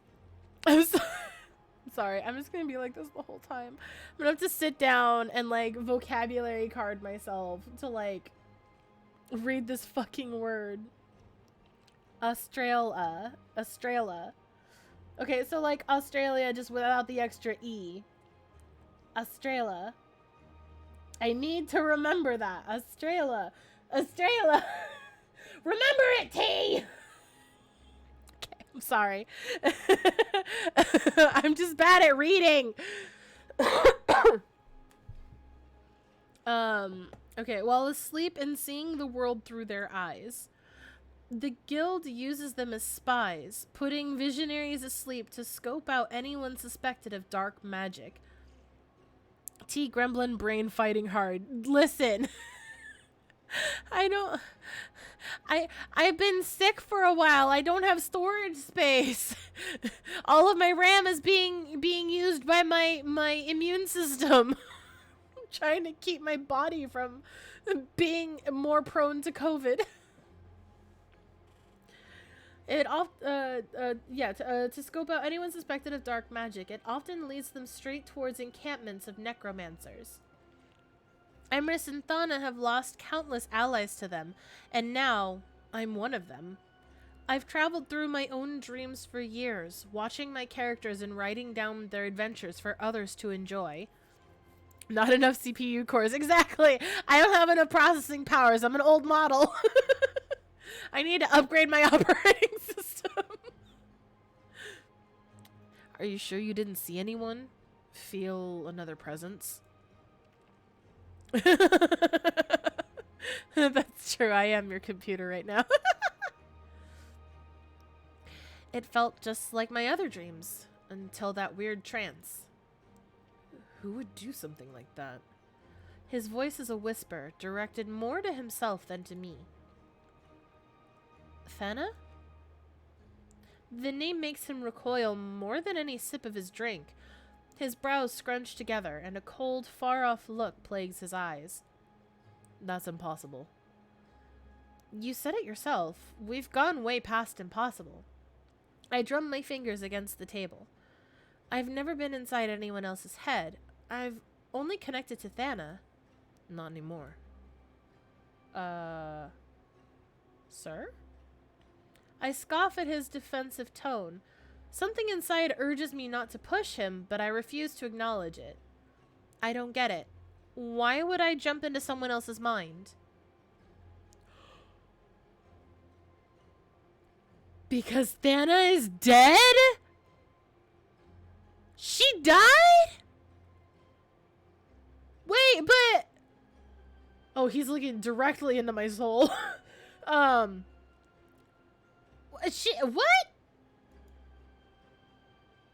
No. I don't believe that. I don't believe it. She's not dead. No, I didn't see it. Didn't happen. Or maybe that's why our dreams cut off. If we always connected to her, and then suddenly we're not connecting to her, and oh my god, is she dead? Is she actually dead? This actually brings up an interesting story point in my personal writing theory that I believe in. Do we create the stories and the people we write down, or do we only see them from... I love that theory. I love it a lot. But also it would be terrifying. Because it's like... That would mean that I feel like I'm putting them through the things that I'm coming up with. But like... I don't know. It's like, yes, am I writing the story from another world, from the adventures that they're actually having, or am I shaping the adventure that they're in, and I'm causing more harm than good by all the trials and tribulations that they would not have gone through otherwise without my influence? But I love that theory. I love that. I love that a lot. The air between us grows cold, but whether it's from the revelation or the constant draft, I'm unsure. She can't be. His eyes, aimed lazily in my direction, seem to stare much further away. As his blinking becomes more rapid, he shifts back against his seat with folded arms. The wounded expression on his face makes him appear so much smaller, as if the 6 foot tall man is no more than a child, shrinking into himself. I can hardly look at him. Any other day, I would offer words of comfort or a quick joke to make his smile resurface, but I can't. Taking in his sorrowful demeanor overwhelms me with an emotion I don't understand. It feels as though an anchor has been chained to the core of my being, drowning me in murky depths of despair. In less than an hour, not only have I met one of my fictional heroes, but the other is dead. Feelings drift to the surface that I've long buried to keep our tight-knit relationship intact.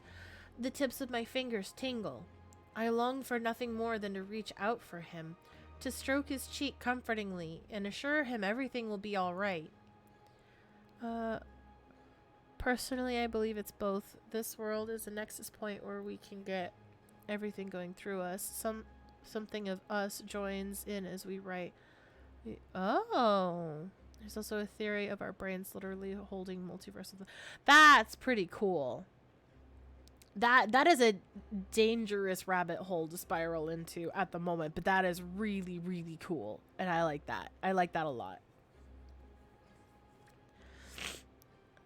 I love that. I want to hear more about it. But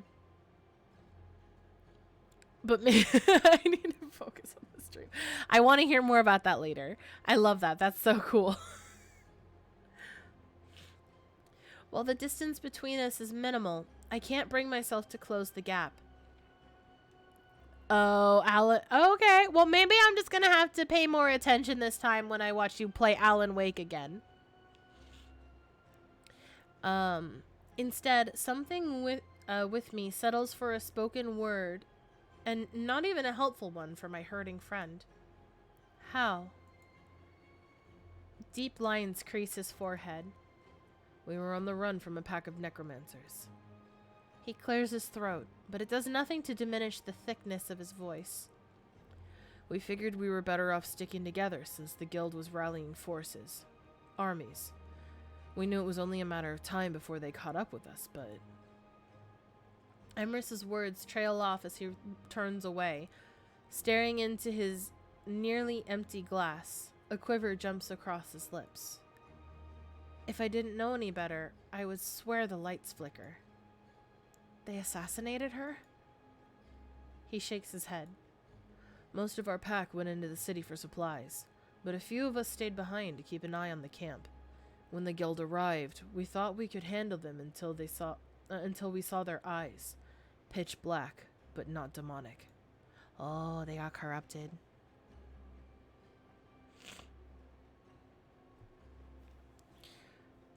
They weren't like anything we'd come across, and they went down hard. I came nose to nose with one who barely flinched until I cranked up to max blaze. That's when I noticed the goo. I grimaced, suddenly unable to stomach the sight of his food. It leaked from everywhere. Eyes, mouths, nostrils. I think every exit hold on their bodies dripped with the stuff. Ew! Ew!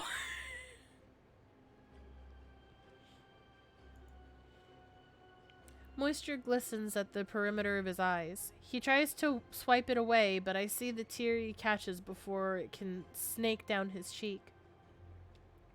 Emrys takes a deep breath. One of them got Fana. She fought like hell, but even the Reaper's touch took too long to kill the damn thing. When he falls silent, I long to ask more, but decide not to prod once I hear his shuddering sigh. I scour my brain for another topic. Anything to derail the conversation to something lighter. I find nothing.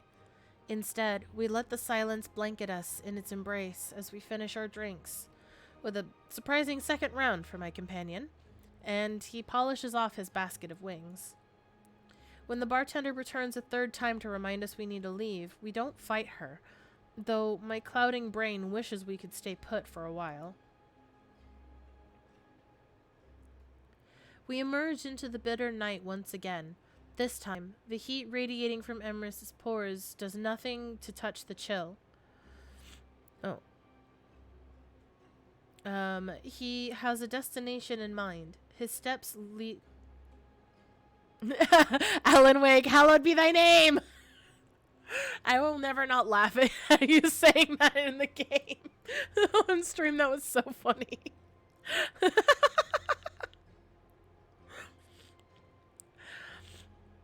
He has a destination in mind, his steps leading assuredly down the remainder of the street. It was too perfect. I vaguely remember not paying super much attention because I think I was working at the same time and then just losing my shit when I heard that. Where are we going? In the distance, I spy a familiar boarded-up storefront. Much to my surprise, soft light glows from the upstairs windows, where the coffee shop ascends to Bobby's small apartment. The second game. Luna was streaming the second one. You always make my workday more fun, even if I can't actively listen while I work. It's fun for between calls. She must have gotten herself involved in binge watching a new show. It's the only time she's ever awake at such a ridiculous hour. My place. Emrys pulls the phone from his back pocket. It's shattered to hell, and when he taps the screen, it remains as blank as the excuse me. It remains as blank as the Astraelan sky. McCorrupt didn't know where you live. That attack on your street was no coincidence. Not after tonight. You'll be safer with me. But I don't have any clothes. Can I wear your clothes? Oh! I did set that to... Is the Kickstarter still going? I hope it is. I think.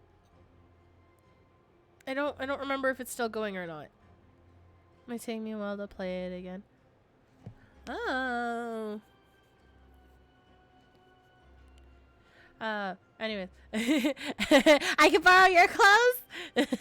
Yes, I will steal your jacket and be warm. Oh, okay, cool. It is still going. So it's a good thing to see it in the chat. I know it won't be useful for those in the future, even though you should still go check it out, wishlist it, and play the demo. But if you're watching tonight, maybe go take a peeky peek at the Kickstarter. Heck yeah, I'm glad I left that on there.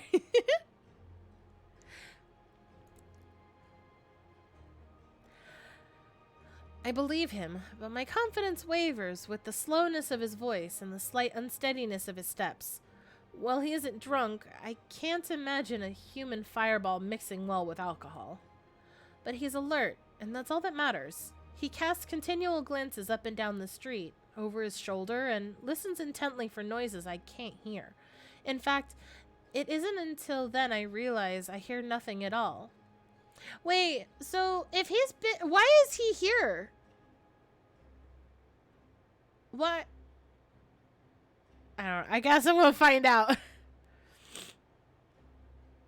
We should be able to hit our initial timeline of September 2024. Okay, I'm gonna keep an eye out for it, and I'm gonna buy a copy of the game. I'm gonna buy a copy, even if the Kickstarter doesn't take any of the money. I'm gonna buy a copy. I'm gonna buy 2 copies, and maybe I'll give one away. I'm gonna throw money at you. I like this game.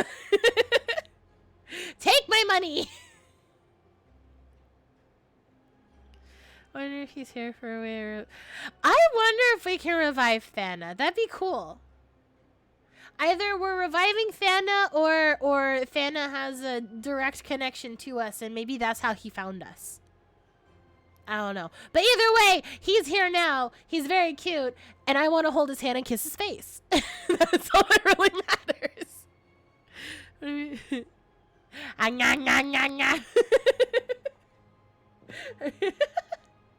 He's here now. And exactly. I am sinking my teeth in and he's not getting away. I just need to take a sprite of him and just draw a little chibi me just latched onto his shoulder, just gnawing on his jacket. It's me. Lock him up, throw away the key. Judge said, I have been given permission.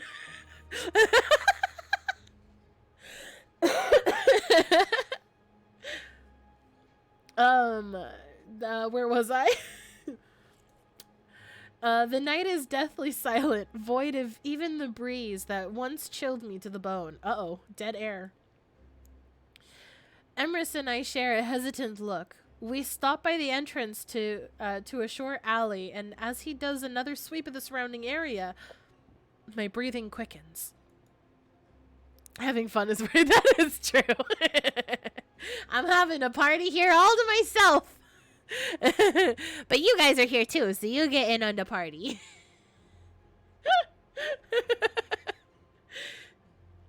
That's when I smell it.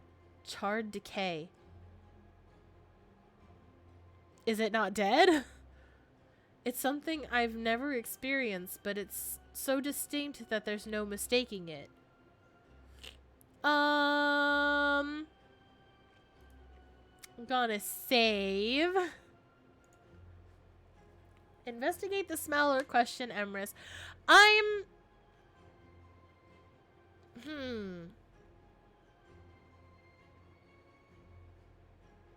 Both are good options. Investigate the smell. I'm a little worried that maybe Simba ain't quite barbecue. And then if I ask Emrys, is like, Emrys, is that you? Did you make the smell? did you make the smell? Are you okay? Are you roasting a little bit? Do I need to get a fan to cool you off?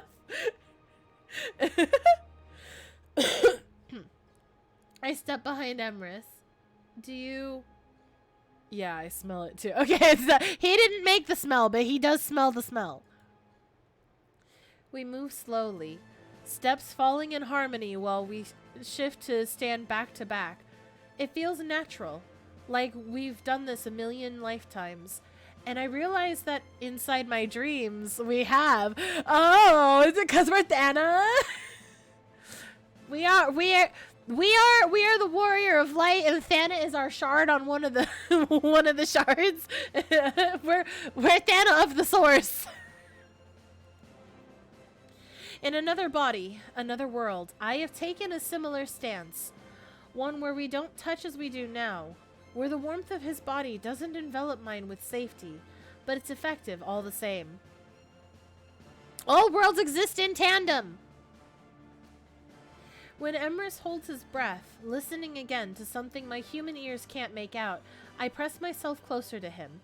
I jump at the sensation of something brushing my hand before I realize it's his own. We interlock fingers, and I find myself squeezing his hand tight. Ooh, he's holding my hand!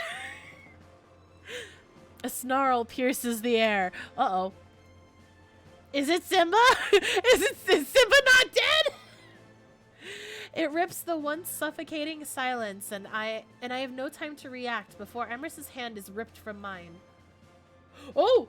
That blood. That's blood? That's blood. Is blood? Is blood. Blood? Excuse me? I turn in a flash to find him tumbling ass over tea kettle with an all too familiar corpse. The mountain lion, or whatever the hell it is, slashes a paw across his chest. Blood! Blood! It's not funny! It's cranberry. Someone spilled the ketchup! He crumples to the ground, fire blazing behind his golden eyes. Oh. Every streetlight sputters in rapid succession. One by one, their bulbs shatter, raining glass upon our heads, but I pay no mind to their sting. Instead, my focus is on Emrys, who narrowly dodges... Casualties! Oh my god, I haven't thought about them in so long. Casualties! Oh, the days of our youth. Instead, my focus is on Emrys, who narrowly dodges another talon strike. He grips his abdomen, and through the shredded remains of his shirt, blood pours from what would be a fatal wound. He still stands, albeit unsteady, to fire what should be a ball of flame. Nothing. Not even a spark emerges from the outstretched and now trembling hand. Is it cause you... Uh-oh, is it cause we have alcohol? Alcohol does not mix well, I guess. Uh-oh. That's not good. Our eyes met. Oh, bright light incoming. Okay, thank you for the warning. Our eyes met, his full of rage and mine certainly wild with fear. Close your eyes. Okay! Oh, wait, I have to still read. Sorry, hold on. I listened and I closed my eyes. His cry echoes down the empty street. I don't listen. I'm fixated. Well, she doesn't listen, but I did. I'm fixated on him, on the opportunity he's provided the charging beast. Alcohol acting as fuel, therefore. Oh, powered beyond his control. That would make sense if there's blinding lights. Before I can holler for him to watch out, the cat has brought him to the ground once more. It's deja vu. The beast stands atop its prey, nose to nose with Emrys in the stare-off of the century. This time, it raises its barbed tail, its thorns glinting in the moonlight, poised for a lethal strike. Eva, close your damn eyes! Okay, okay! He doesn't know my stubborn nature well, but I quickly wish I listened. Oh! Dang it. I should have closed my eyes! It's okay, it's okay. My light sensitivity has not been acting up today. We are okay! Everything goes white. I close my eyes and raise an arm to shield myself, but nothing diminishes the blinding light. Beads of sweat drip down my face. The temperature has risen exponentially. Yeah, bright light, you mean flashbang. That's very true. It's very bright. As if I've been thrust into the room of my dream, thrust into the room from my dreams, where flames wait to consume every molecule of my being. Wait, that's a different silhouette.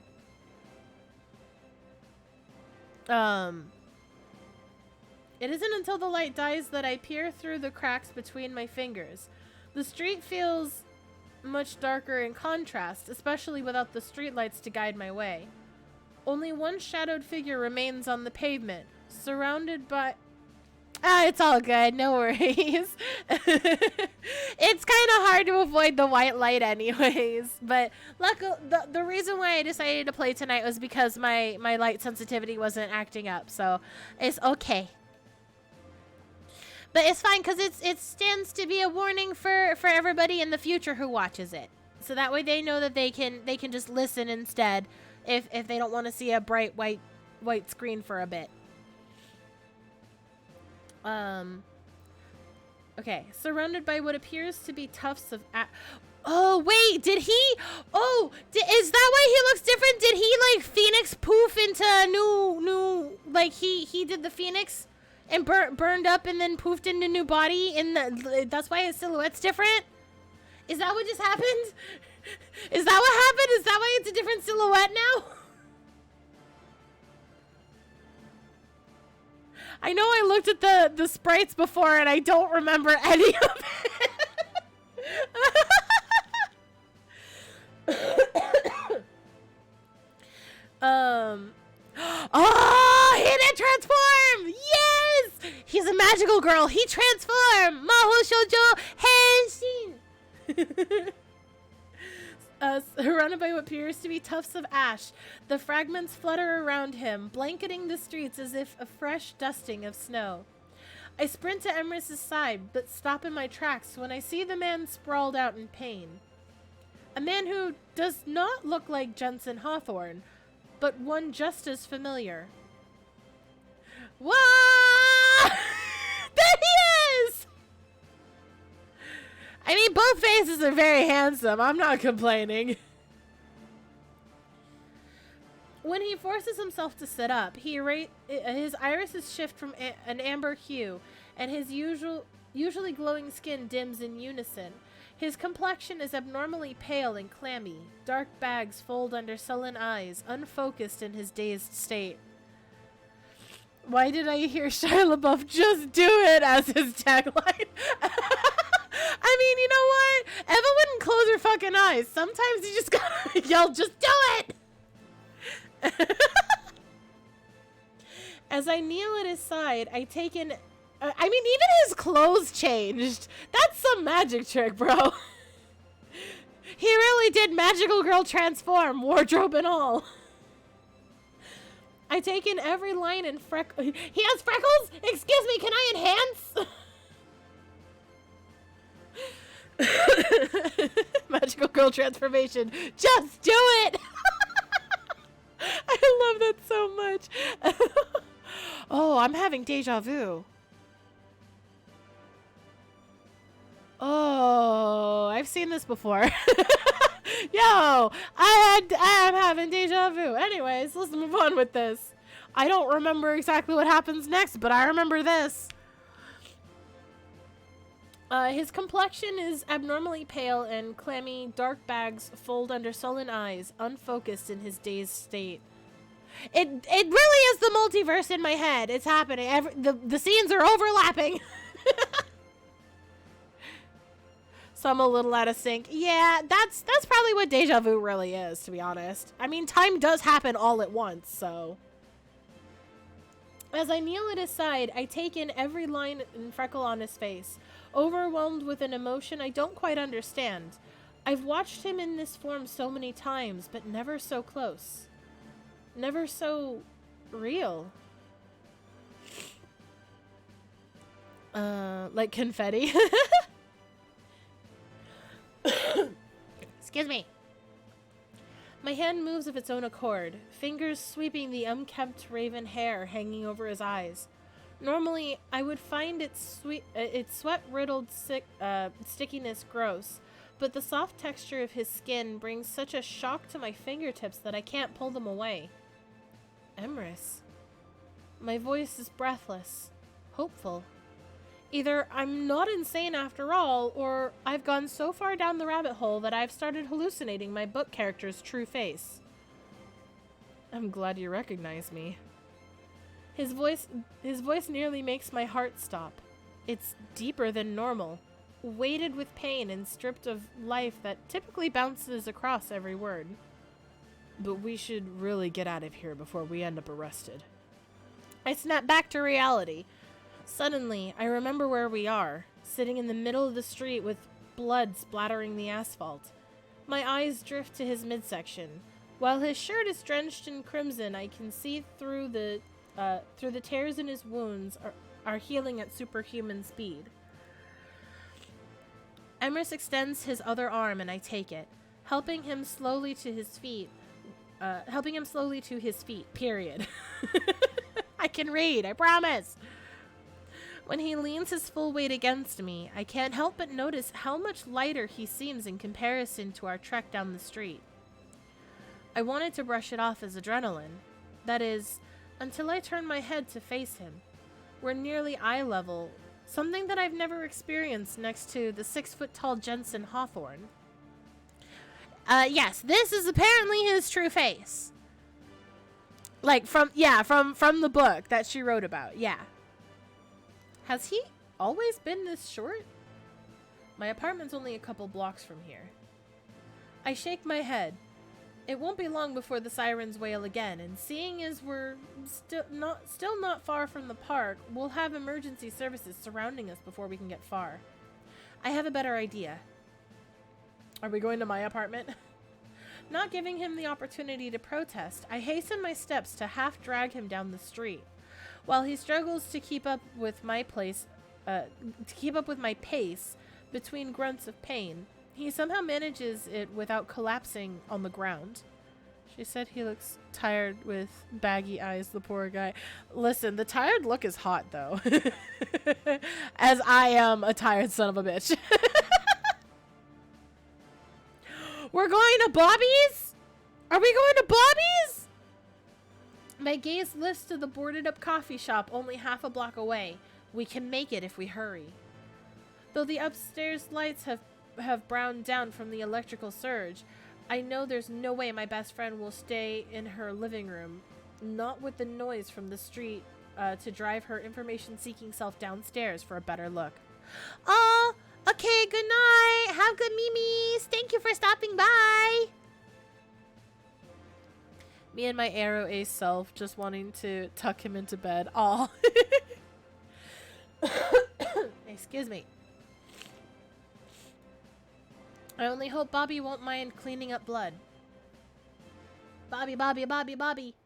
Bobby! I love her! I'm gonna kiss you too! If tonight gets any weirder, the Winchesters are going to break down my door. Bobby paces her living room, shaking her head as if she doesn't believe the words coming from her own mouth. Yeah, of course. I mean, I can only imagine how fun it is to see, but I absolutely love this game. Yes, she is cute, isn't she, V? She's also one of the romantic interests. You can smooch her. I'm not sure I do, either. My night has been hell. From the trance-like spell to my coworker flambeing a mountain lion. But sitting on the couch beside my own fictional character pushes my brain to its limit. My head pounds with such ferocity that I'm certain it will crack apart at any moment. If this is bad for me, I can only imagine what it's like for her. An hour ago, she was eyeball deep in a supernatural binge, and now she's practically living it. Emrys and I have had a lot of explaining to do, from why I was towing a man covered in blood and mountain lion ash, to how the man in question ripped himself from the pages of my novels. But my best friend has yet to doubt me, and helped me aid Emrys up the stairs with a stern warning not to get blood on her carpet. A soft gulp pulls my attention back to Emrys, who sips a cup of ice water. Somehow, he's come around from the attack, but still not back to normal, but no longer teetering and on the verge of death. Bobby's bare feet stop slapping across the floor as she prods the shutters, peering through the slits between her fingers.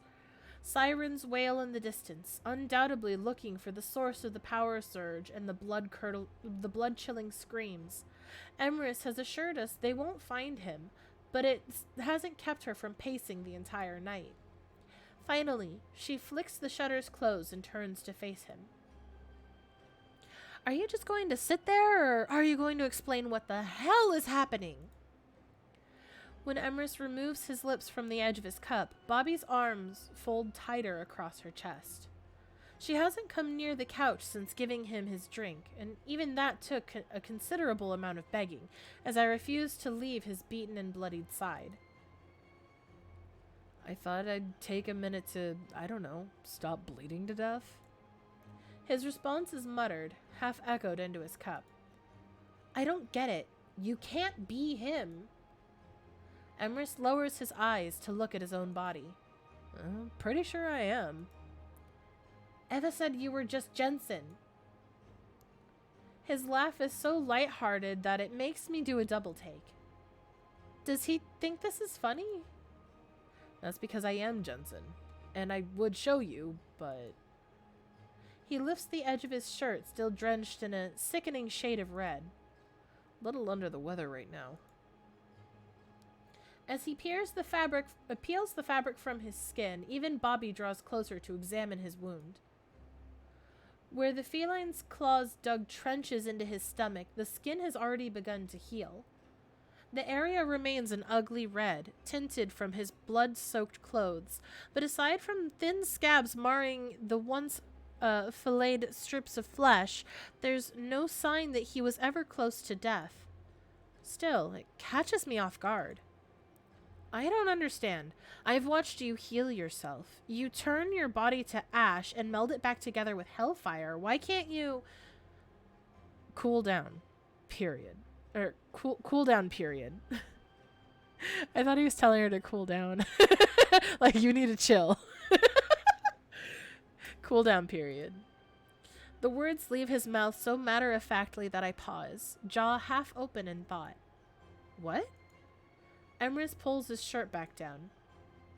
My powers aren't limitless. I need time to recharge, and if you can't tell, I'm not in great shape right now. He leans forward, clasping his hands together. When I change forms, I'm consumed in radiant light.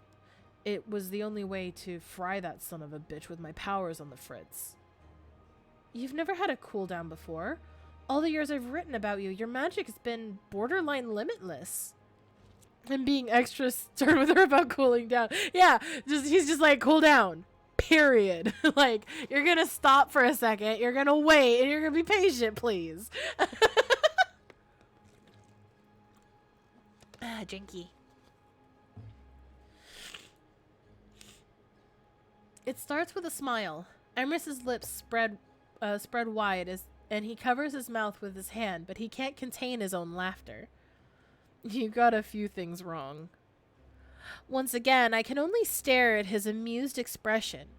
He scoots to the edge of the couch, movement stiff as he sets his cup on the coffee table. Period, meaning you have to. I don't make the rules. A few things wrong? A lot, actually. For a visionary, you were pretty easy to fool. Did he know he was being watched? Were they aware of you, Eva? Did they know? Sorry, adjusting in my chair. Excuse me. Sorry. That was loud. His words don't feel real. I find myself shaking my head right along with Bobby, who sits in stunned silence. I rub the side of my face. If I am one, how did I get things wrong? We blocked your dreams. Pride glimmers in Emrys's eyes. I tilt my head in confusion, and he pats my knee, but removes his hand when I recoil from his touch. Then, was he not in love with Thana the whole time? Thana learned about you before you knew about her. She hadn't been feeling well, so we turned in early. In her dreams, she saw you playing Dungeons and Dragons with some friends. Cool, so it works both ways! Bobby shifts uncomfortably. The signs were all there. She woke up in a fog, calling herself Eva. When I finally got her to come around, she swore up and down that her dream was real, so we called in reinforcements. Ah, we're tethered, it works both ways! She's me, I'm her! Do it. Write about it. I love this so much. I need to read the book. I'm sorry. Two visionaries synchronized to each other. My throat goes dry. Reinforcements? Amaya. The name alone sends a shiver throughout my body. Despite all the years I've written the books, Amaya remains just as much of a mystery as the first time she appeared. She was a friend to Thana, or seemed to be, in some form.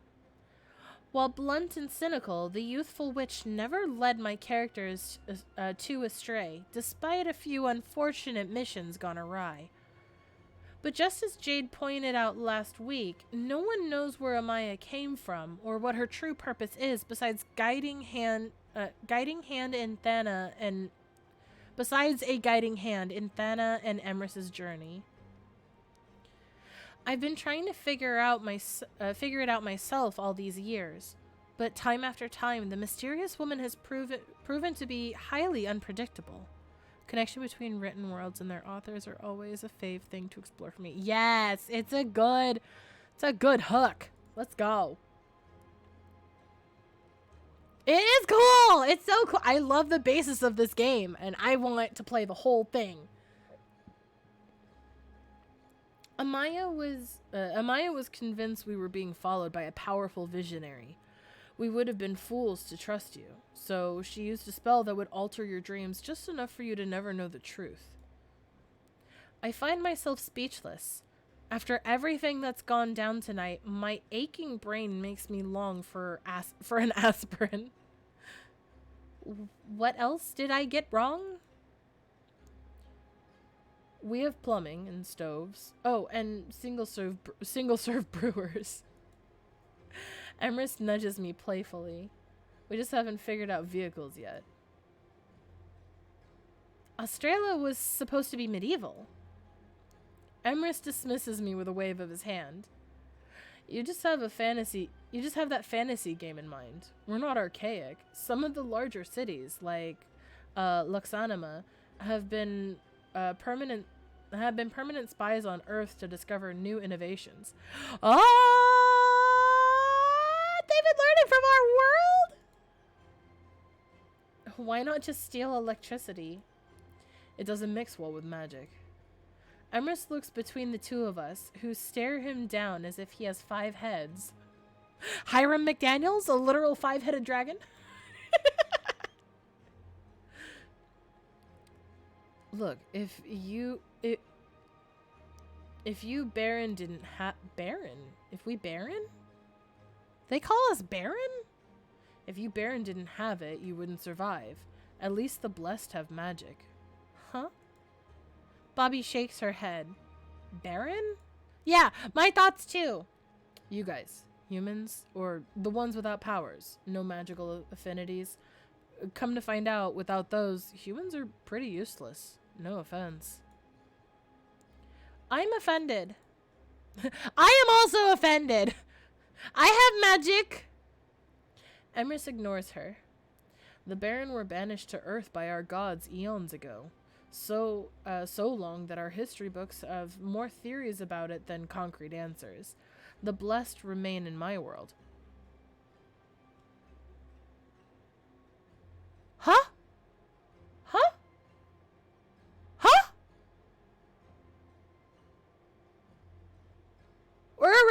from his world? And then banished, and now we're descendants of the banished people from his world? What? Huh? What? So you steal all your ideas from useless people? When Emers's face twists between multiple expressions, I can't tell if he's ready to laugh or hurriedly and awkwardly defend himself. Thankfully, he's saved by the sofa's soft creak. Bobby stands from her seat, swiping at the wrinkles on her pajama pants. No offense, but I've had my fill of crazy for one night. Let's get the two of you cleaned up. Yeah, the gods are racist or classist. Really, like, honestly, they're just like, no magic, get the fuck out. How rude. I am offended. She points to me. You'll fit in my ex's PJs. Your ex? Her gaze then falls to Emrys, who has leaned back against the couch for support. For you, I'll have to see what my brother left here last month. Wait, her ex? Did she break up with her current girlfriend? Wait. You're letting us stay? Wait. Is it like her ex before her current girlfriend? I'm confused.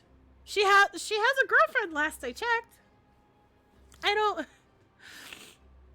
Also, my nose is running. I'm sorry. I'm trying to wipe at my nose and it's making my model shake her head.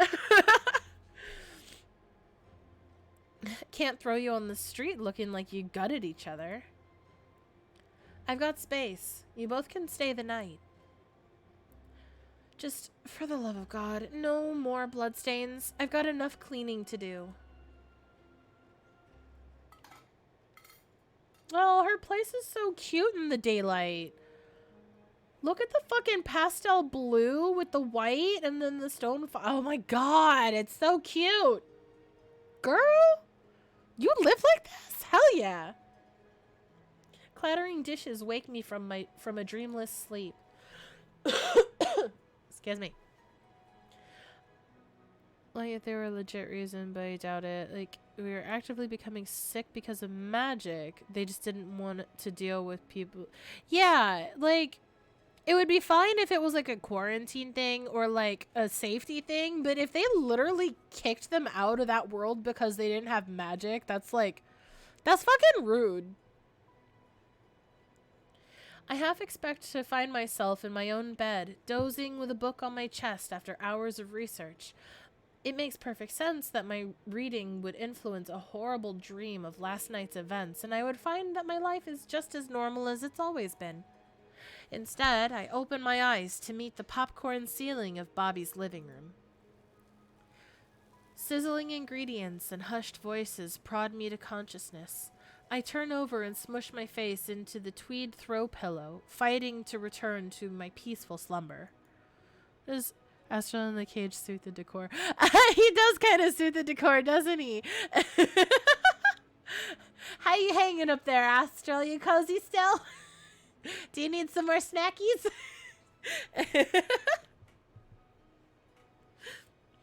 It's easier to ignore the memories with a blanket cocoon wrapped up warm and safe from our new reality. A low buzz meets my ears, paired with the soft tones around me. It creates a soothing melody that lulls me back into my sleepy state. Cozy, comfy, content. Yeah, I hope so. Will you knock it off? Bobby's annoyed tone makes me wrinkle my nose. If my best friend is upset, going back to sleep won't be an option. A yawn fights its way from my lips when I sit up and rub my eyes. Wisps of memory tickle the edges of my mind, threatening to overwhelm me once again. Eva, you're awake. I grunt at the far-off sound.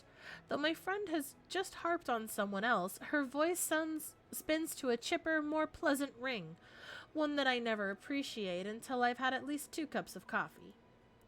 Thankfully, the smell of a fresh brew keeps me from muttering a grumpy response. Hey, he's got his Jensen face back on. Listen, I like both faces. He's cute. I'm gonna bite him either way. It doesn't matter what face he has on, but...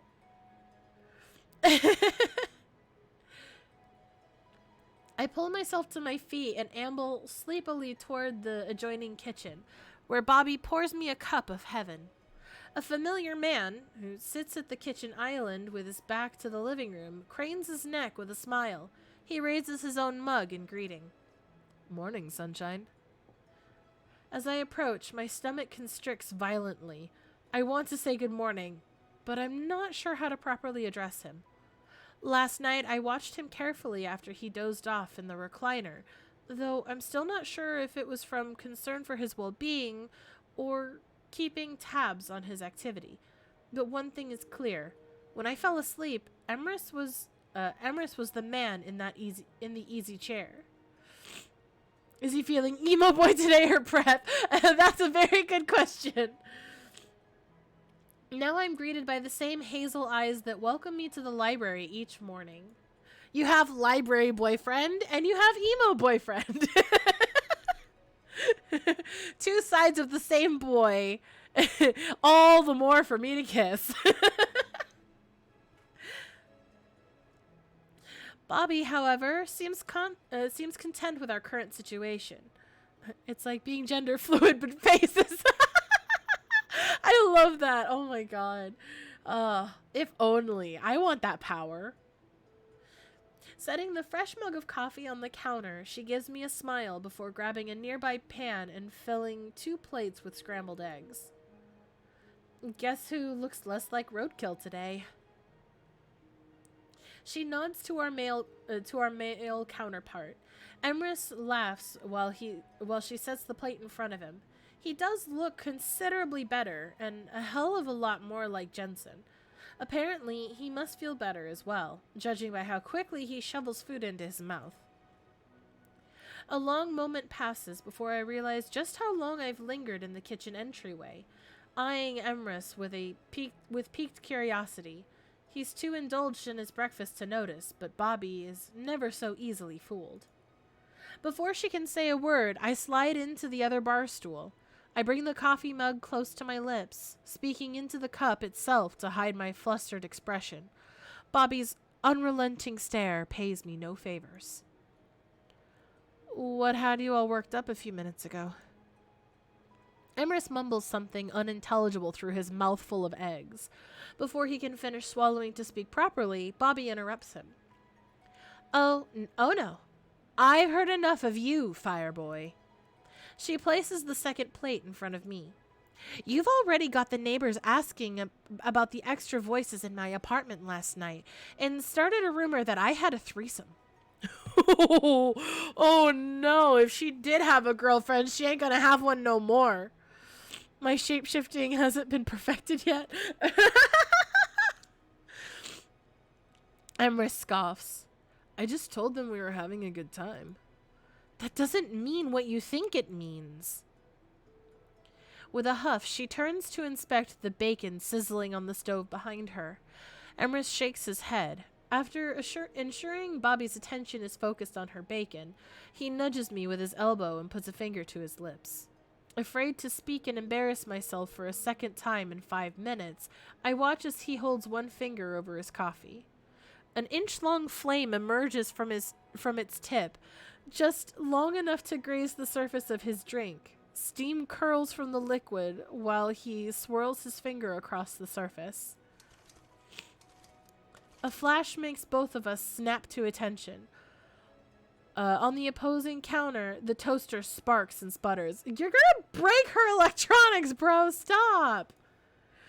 You just explained that magic and electricity don't work together. You're gonna break everything. Even Bobby yelps and flips a piece of bacon in her pan from her pan in surprise, splattering grease onto her hand. She swats at the burn with a towelette, while a stream of foul language flies from her lips. Bobby same. Emrys snuffs out his flame and pulls his hand to his lap. Bobby spins around, murder flashing in her eyes. Son of a bitch, Emrys! Can't a guy warm up his coffee? Bobby pinches the bridge of her nose. Not with magical finger flames. Here on Earth, we use a little thing called a microwave. She gestures to the appliance with a wave of her hand, but her eyes land on the toaster beside it. Realizing the plug has pulled itself from the wall during our friend's trick, she mutters a few more choice words and plugs it back in. My gaze finds its way back to Emrys, who lifts his scalding drink to his lips. So, you're really him. A devilish smile creeps across his lips. Yeah, it's still me. Every time his eyes change. Listen.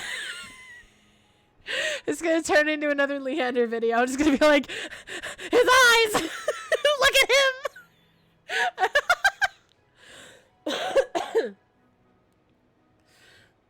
The hazel hue of his eyes brighten into a golden glow that rips the breath from my lungs until the toaster buzzes and lets out a loud pop. Smoke rises from— oh no, he broke the toaster! Smoke rises from the appliance, followed by 2 charred bread slices. As the smoke turns the room's aroma from bacon to burnt whole wheat, Bobby slaps her spatula down. I'm watching on mobile. His eyes are too itty-bitty for me to see properly. Well, if it's any condolence, his eyes have turned back to brown, so... Enough with the magic before you blow up my toaster! If you're so insistent on using fire. Her tone grows more agitated as she yanks the plug back out of the wall. She pulls open one of the junk drawers beneath the counter to retrieve a small box. I'm just gonna give him a box of matches. If you need fire, use this! Here, play with matches. She mad. Bobby tosses the matchbox onto the island in front of Emrys, who scrunches up his nose and pushes it away with his fork. He's like, ew, gross. I don't want to touch it. Yuck. Ew, stinky. I love the writing so much. These characters. She gives him a pointed look before returning her focus to the stove. Emrys' stare never leaves the box. Finally, he picks it up and strikes one to life, inspecting the flame intently.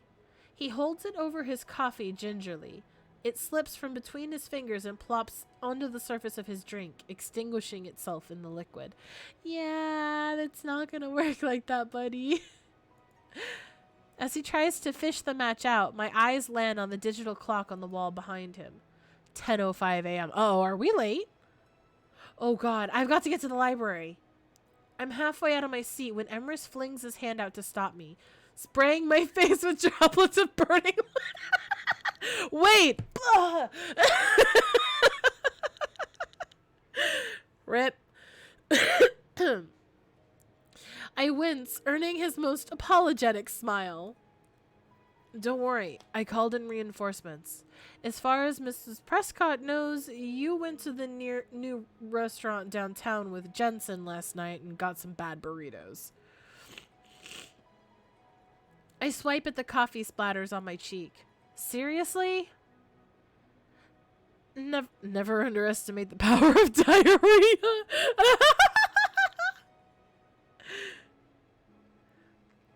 Emrys's eyes light up as Bobby sets a platter of bacon between us. He snags a handful for his plate and with an appreciative smile. The scent wafting from our breakfast is heavenly, almost overpowering that of the toaster, which continues to emit curls of gray, bitter-smelling smoke. Bobby must catch a strong whiff of it from across the counter because she turns to the frazzled appliance with a scowl. For God's sake, I'm airing this place out. Turning on her heel, she reaches over the sink and opens the window. Once it clicks into place, she rounds the kitchen island and pulls her apron over her head, hanging it on a hook beside the refrigerator. You two better behave yourselves. I should get downstairs before the mid-morning rush sends Iris into another tizzy. Just the thought of it makes me laugh. You left her alone? She's the only supervisor I've got. That woman is all kinds of attractive, but one customer comes in with an attitude and I've got to throw her in the freezer just to cool her off. With a shake of her head, Bobby trudges for the apartment stairs. Silence falls over the kitchen, leaving Emrys and me with only the sounds of birds chirping outside to keep us company. I let out a content sigh. Silence is good. It's calm. Time passes easily as we finish our meal and savor Bobby's home-brewed coffee. Occasionally, I steal glances at my companion, who is fully enamored with his heaping breakfast. It's long gone before I can make a dent in my own. For a moment, everything feels normal, as if the man beside me isn't an immortal being and our world hasn't devolved into chaos overnight. I can almost pretend we're ourselves again. Emrys reaches for his mug, which steams heavily despite sitting idle for an extended period of time. After raising it to his lips, he crinkles up his nose and stares at his beverage with a dissatisfied frown. Considering its temperature, I'm sure he's overheated it with parlor tricks until he meanders over to the microwave. He sets the cup inside and stares at the timer buttons. Clearing his throat, he glances over his shoulder with a sheepish smile. How long do I warm this up? I bite back a laugh. You warm up my coffee every morning. Yeah, with magic, probably. And every morning your computer crashes. Microwaves aren't my thing. It is with magic. He's fucking the system up. Try 1 minute. Oh, the microwave sounds. After accidentally setting the timer for 1 second, he finally punches in the number 1 and 2 zeros. The clock counts down successfully.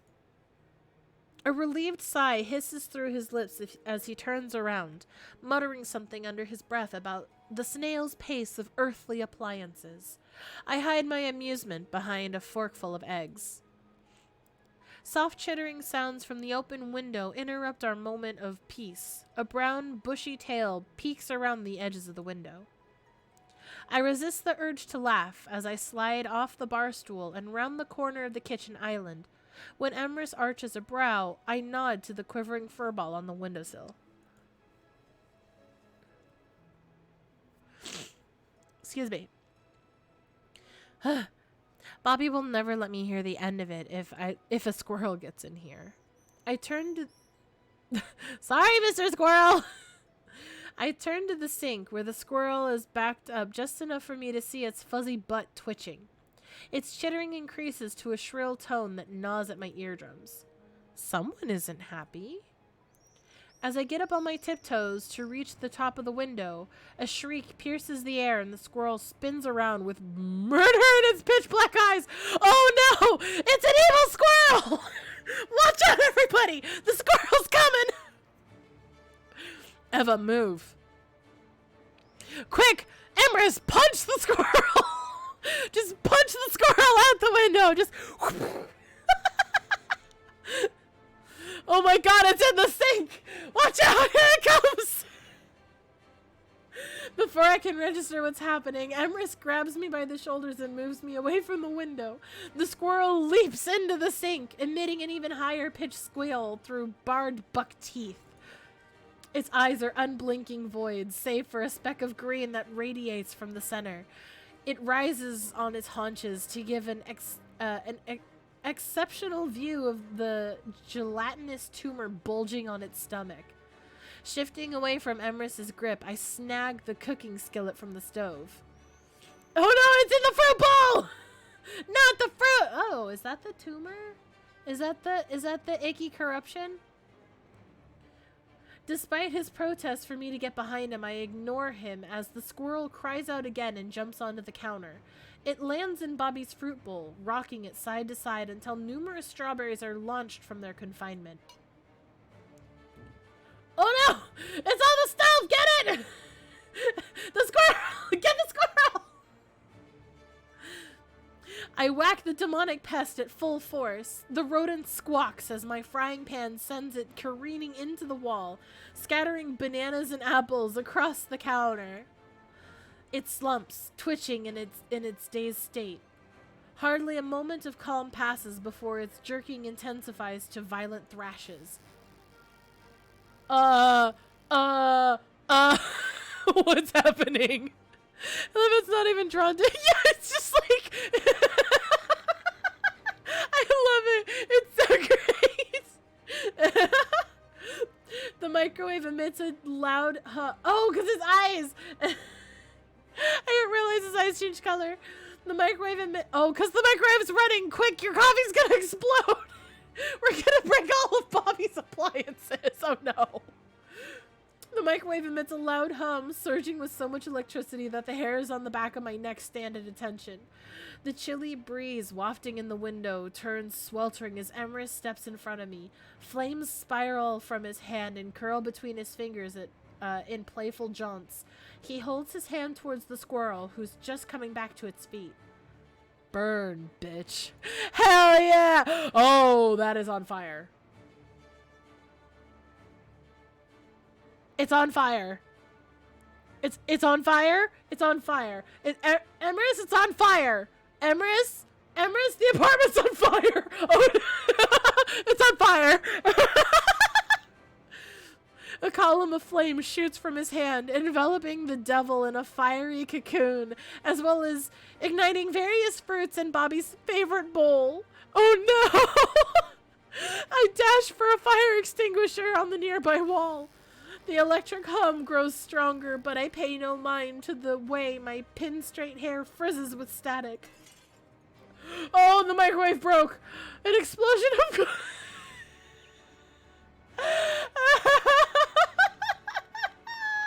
Bobby's never gonna let us in her apartment again.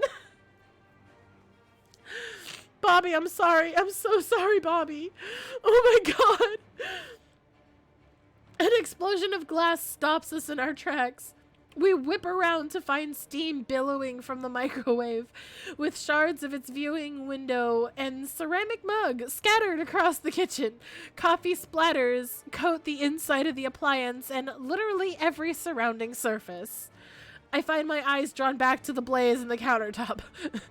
Fire, exploding microwave. Fire, exploding microwave. Fire, exploding microwave. Ah!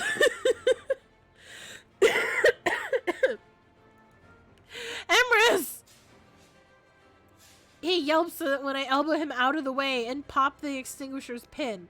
I spray his fire with as much foam power as I can, but the squirrel's limp body refuses to stop burning. Bitch, turn the fire off! Oh no. It isn't until Emrys steps forward and places his finger on the animal's body that the fire gathers itself into a blazing stream. The tendrils retreat back into his pores, leaving nothing but a puff of smoke behind. I give him a thankful smile, but he doesn't notice. He's too busy inspecting the foam that covers the countertop, stove, and wall. Tilting his head to the side, he sticks his fingers into the pile of white goop.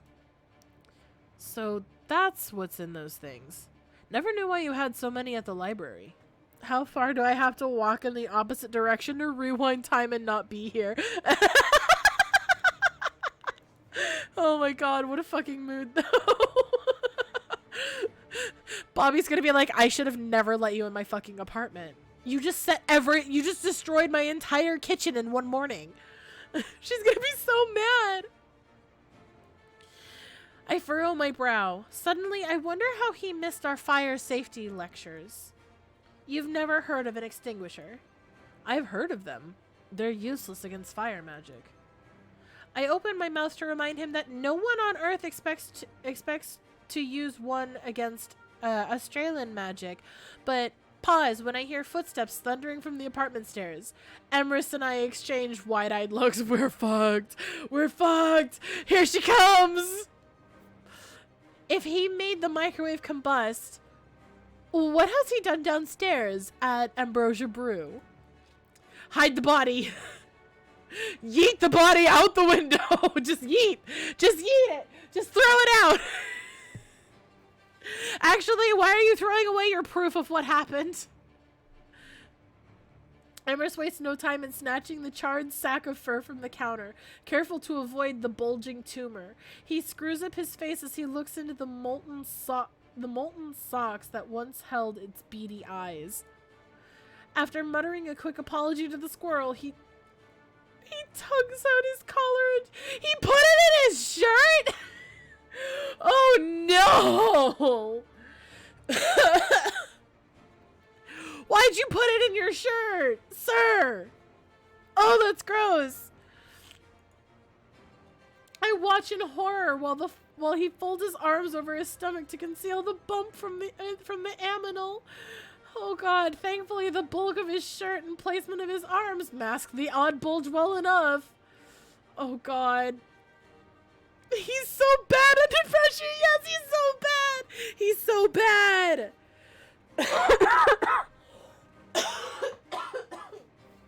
Sorry for the coughing. Oh my God. It's just in time. The door to the stairs flies open to reveal Bobby, breathless and wild-haired. What in the ever-loving hell is going... She stops mid-sentence with when her gaze lands upon the mess of foam, charred fruit, and coffee-coated microwave bits. Her eyes lift to the ceiling with raised palms. Lord, strike me down now. Emrys laughs nervously. We put out the fire. The rage in Bobby's eyes could easily reignite the blaze from sheer anger. Why is it just in time? It's not the right time. Yeah. Emrys swallows hard and shifts against the counter, careful not to move the squirrel wedged against his stomach. What if that thing wakes back up and starts trying to gnaw at his tum-tum, though? Much to our relief, a second set of footsteps scatters up the staircase. If it wasn't for the audible distraction that makes Bobby turn from the scene, both of us would be dead before we can blink. Soon, the woman behind the clumsy footsteps appears at the top of the stairs, green eyes wild with concern. Iris has never been the poster child for grace, and this is no exception. She hits the landing with a skidding halt, nearly tumbling over her own legs, when she sees the kitchen's disastrous state. So, like, no, you got flashbacks to Sinister 2 and Sinister 2 and Rats. Oh no! Ah! Bobby grabs Iris's shoulders before she can face plant into the tiled floor. Easy there, Tumbleweed. What? I don't... Eva? Jensen? What are you doing here? Why is everything covered in foam? I lower the extinguisher that's still clutched in my hands. No matter how hard I try, my brain refuses to conjure any excuse that can explain our current circumstance.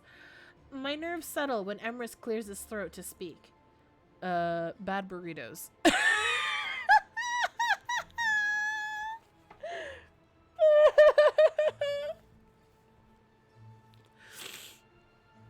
That's what you're doing here? Bad burritos? Really, Jensen? Really, Jensen? If that's what his name is right now. That's what this face's name is. Mortification flashes through my body with such force that I elbow him from sheer adrenaline. He jumps, loosening his arms enough for the not at all suspicious bulge to shift inside his shirt. Horror strikes across his face as he slams his arms back against his stomach in a Heimlich-esque attempt to keep the furball keeping the furball in its place. This is pure D&D BSing.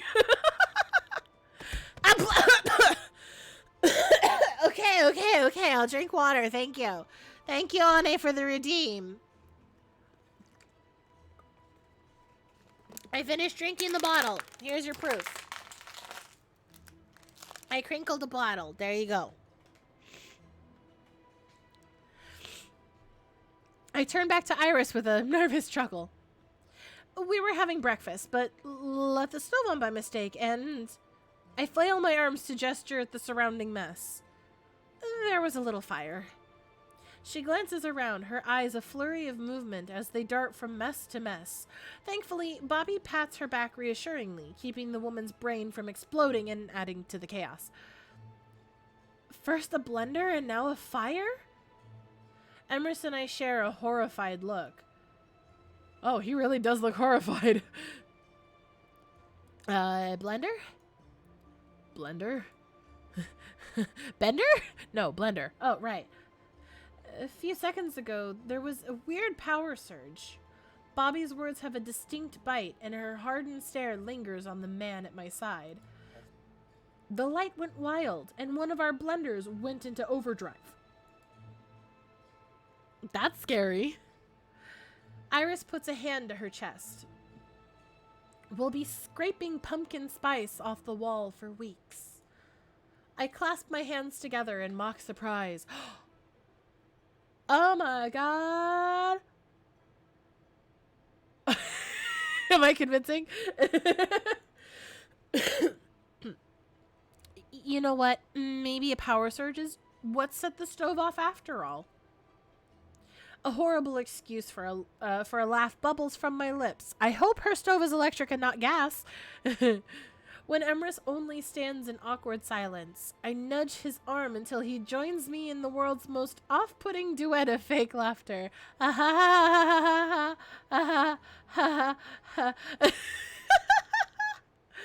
Bobby buries her forehead in her hands. Multiple expressions flash across Iris's face, each one a unique blend of frightened bewilderment. Her worry lines crease so deep that it surprises me to see her forehead isn't permanently creased when she relaxes. Well, I'm glad all is well. Do you need help cleaning that mess? The muscles in Emrys's forearm tighten visibly against his shirt. We've got it covered. Bobby pats her trembling girlfriend on the shoulder. Okay, they are still girlfriends. So the ex she was talking about must have been a previous ex. I'll help them. Now she's laced her words with the sweetest tone of honey. You should get back down there and check for more rogue blenders. Wouldn't want other employees to deal with that alone. Yeah, I suppose.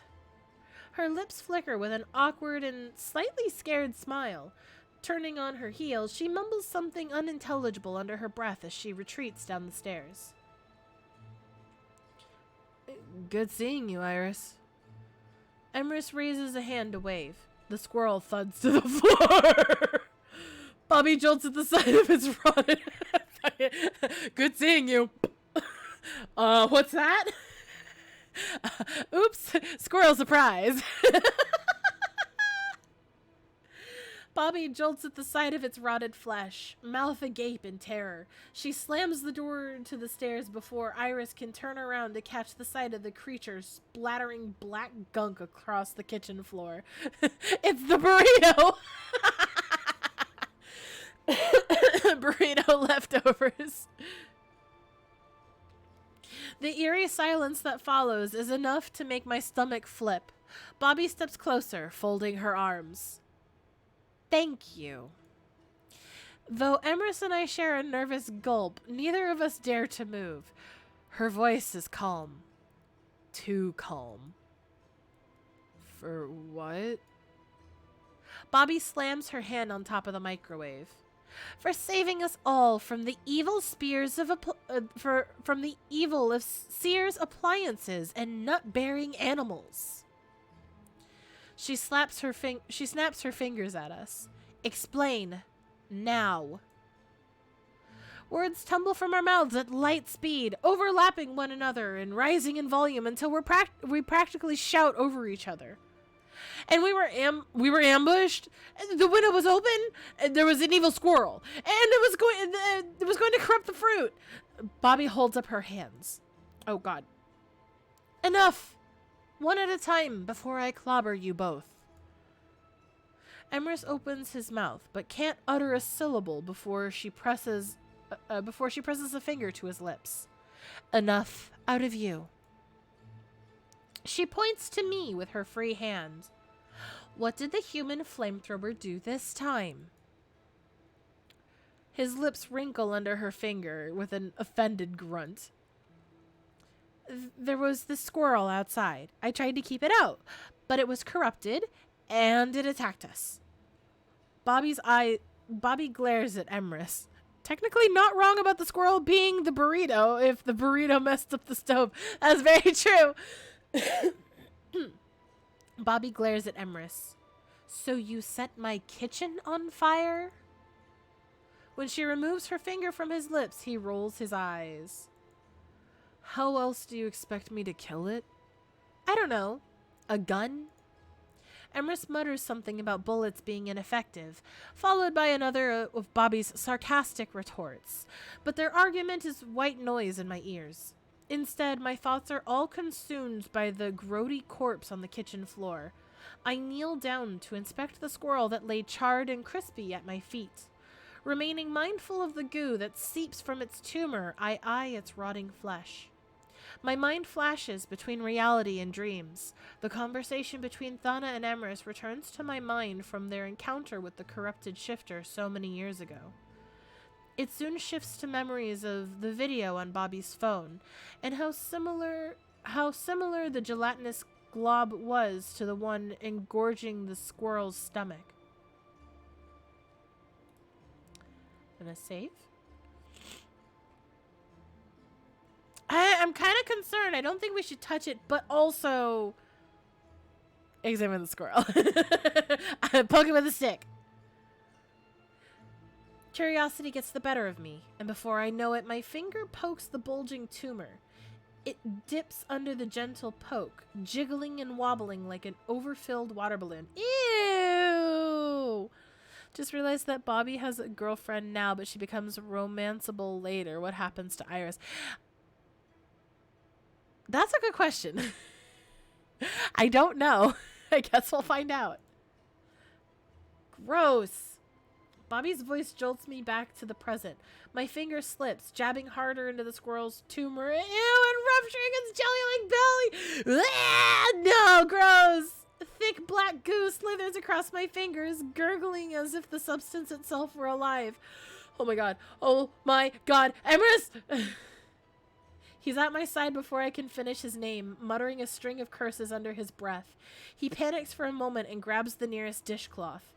What the hell are you doing? You can't just touch corruption like that. Emrys bends down, swiping my hand with the cloth. Hey, that's my dish towel. Not anymore. Makes me think of implants. Ew! Before she can leap at him for covering her dish towel in corrupted goop, he chucks the scrap of fabric into the sink. A familiar glow overtakes his eyes and flames dance along his palms. In the blink of an eye, the dish towel is set ablaze. Bobby's scream comes a moment too late, and by the time she reaches the sink, her pink cloth is nothing but ash. As she resorts to smacking Emrys up the back of the head, I look down at my hand. Small traces of goop cling to my skin. It's foolish not to say anything, but I know if Emrys sets anything else on fire in an attempt to clean me up, Bobby will have his head severed and in a blender before he knows what hit him. So instead, I swipe my hand across my dark pajama pants to clear the evidence. Oh, those pants are gonna have to burn now too, though. First a mountain lion, and now a squirrel. Eva, you should know better than anybody what the traces are gonna do.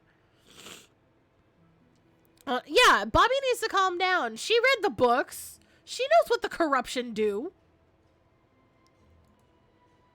A dog. Emrys's words lift our attention. He shifts his weight, unable to look either of us in the eye. The first one I found was a dog gnawing on some poor sucker's body inside the coffee shop. I could sense it the night I swung by Eva's for game night. I had to run. These suckers have inhuman strength once the corruption takes hold, so I figured that was what busted in and killed him. I didn't know about the dead fiend for a few days. The dread fiend? Excuse me, the dread fiend? Yeah, Emrys is proof that it's real. She needs to calm down. He flashes Bobby an apologetic smile. Sorry about your window, by the way. For the first time, Bobby is silent. Oh, she's gonna kill him. Her lips part in a dumbfounded O as she sits back against the counter. Not that I can blame her. The thought of darkness spreading from a world that doesn't know how to control it into a world that doesn't know it exists wrenches my heart with terror. If Astraela has been lost to it, how long do we have? The words tumble from my mouth before I can hold them back. It's hard to tell. Could be months, or we could already be running out of time. Bobby lifts her head. Until what? Continual flashes of memory strike me blind to the surrounding kitchen. Fear ensnares me with threads of despair as my final dream of Thana and Emrys returns to the surface, fixated on the nighttime Australian sky, an endless abyss. I force myself to focus, fighting through the vision until the real world comes back into view. I meet Bobby's eyes with wild concern. Until the darkness destroys our world. I don't understand. Bobby drums her fingers against her knees absent-mindedly. How did it get here in the first place? Emrys scuffs his foot on the tile. He leans back against the counter, teeth digging into his bottom lip. We knew coming to Earth would be risky, but we didn't think. We? Amaya helped me get here. My heart leaps into my throat. Amaya's here too? She's only helped me cross the barrier. Trust me, there are countless reasons why Australians don't visit Earth, and that barrier is the first. Our worlds are connected by various portals, tied to objects that exist in both realms, like the Guardian. As soon as my heart rose, his words sent it crashing deep into my stomach. The voice from last night's trance echoes in my mind, whispering the Guardian's name through my consciousness. It might have happened. Either that or it came through a different portal. Bobby is the picture of confusion. The tree in the park? The one with the creepy face? Emrys nods. That tree is one of the largest portals between the realms and the hardest to break through. The barrier was erected by the Australian gods. The barrier was erected by Australian gods eons ago to keep regular beings from crossing over. But for those powerful enough, there are ways around it. Or, well, through it. You used hellfire on the tree. It wasn't lightning that fried it. Bingo. Emrys rubs the back of his neck. Twice a year, on the summer and winter solstice, the barrier is at its thinnest.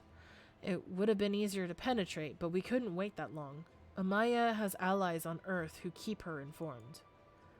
We waited for her spy to provide us with an opportunity, and that storm was our best shot. I look back at the squirrel. You think the darkness snuck over with you? It's the only thing I can think of. We tried to seal the barrier back up from opposing sides, but Earth doesn't have an issue all these years, and then darkness invades once someone prematurely rips the barrier, and then you dream of a corrupted guardian. That can't be a coincidence. I place my hands, palms down, on my legs, hoping it will keep my tremors from being all too noticeable. What can we do? The huff that leaves his lips is filled with more bitterness than a bowl of fresh lemons. He folds his arms tighter across himself, as if trying to burrow deeper into his shirt. His tone drips with dissatisfaction. I have to get back to Amaya. She was working on a way to vanquish the corrupted and send the darkness back to the depths of hell, which means I've just won myself a trip home. You don't mean I'm going back to Astraela? Oh! We finished! Wah! Ah! Ah! Wah! Ah! Wah!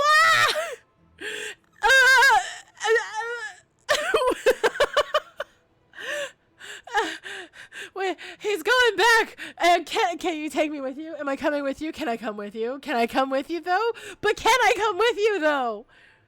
Ah! Oh my gosh. Okay, but like, That was so good. Ah! Ah! We finished. I can't believe we finished. I'm so disappointed. I want more. We just have to wait till next year. Next September, hopefully, if they're on track. Otherwise, I'll wait longer. I don't care. But we just have to wait for the full game now. Those who had enough power and magic to destroy something made by gods, going into a world with no protection against anything. Sure, that's not going to backfire at all. Yeah, right? Oh my god. Yes! So, Touch Starved and now Keepers of Astraela. I'm so looking forward to this game. Oh my gosh. This is so much fun. I can't wait to see how the rest of the story goes. I am 100% invested. I want to know more about this, about both of these worlds and how the connections work and what the heck's going on. I have to know.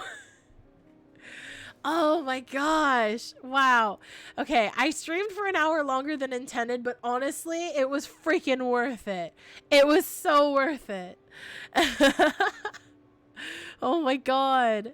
Yes, I can't wait to see how everything turns out when they're all done, and I'm gonna be stalking their Twitter for like updates on the story and like screenshots and shit. Oh my gosh. Ah, bro. Oh my god, I love Emrys. I love him so much. I love him so much. Oh, Ane, you missed it. We finished the demo. We finished it. Ane, you missed it. Did you get to see the squirrel at least? Oh my gosh. Oh, wow. Okay. I do have to get ready for bed because I do have work tomorrow. Yes. Oh my god. Please do rewatch like the beginning and everything. Rewatch it, please. It's so good. Or even better yet, play it yourself. The demo is free. It's on itch.io. It's on Steam. Oh my gosh. There was a squirrel. We were attacked by a squirrel. Squirrel attack. Oh my gosh. I loved this. I love this so much. I look forward to this game so much. I'm very excited. Listen, it's an important question. Oh man. Well guys, thank you so much for hanging out with me tonight and enjoying the rest of this demo with me. We all need to go to sleep. We all need to get some sleepy sleeps. We need to get our memes. But in the meantime, I'll see you guys tomorrow. Depending on how I'm functioning, it'll either be Stardew Valley or it'll be the Nonary games. So we'll see how it goes.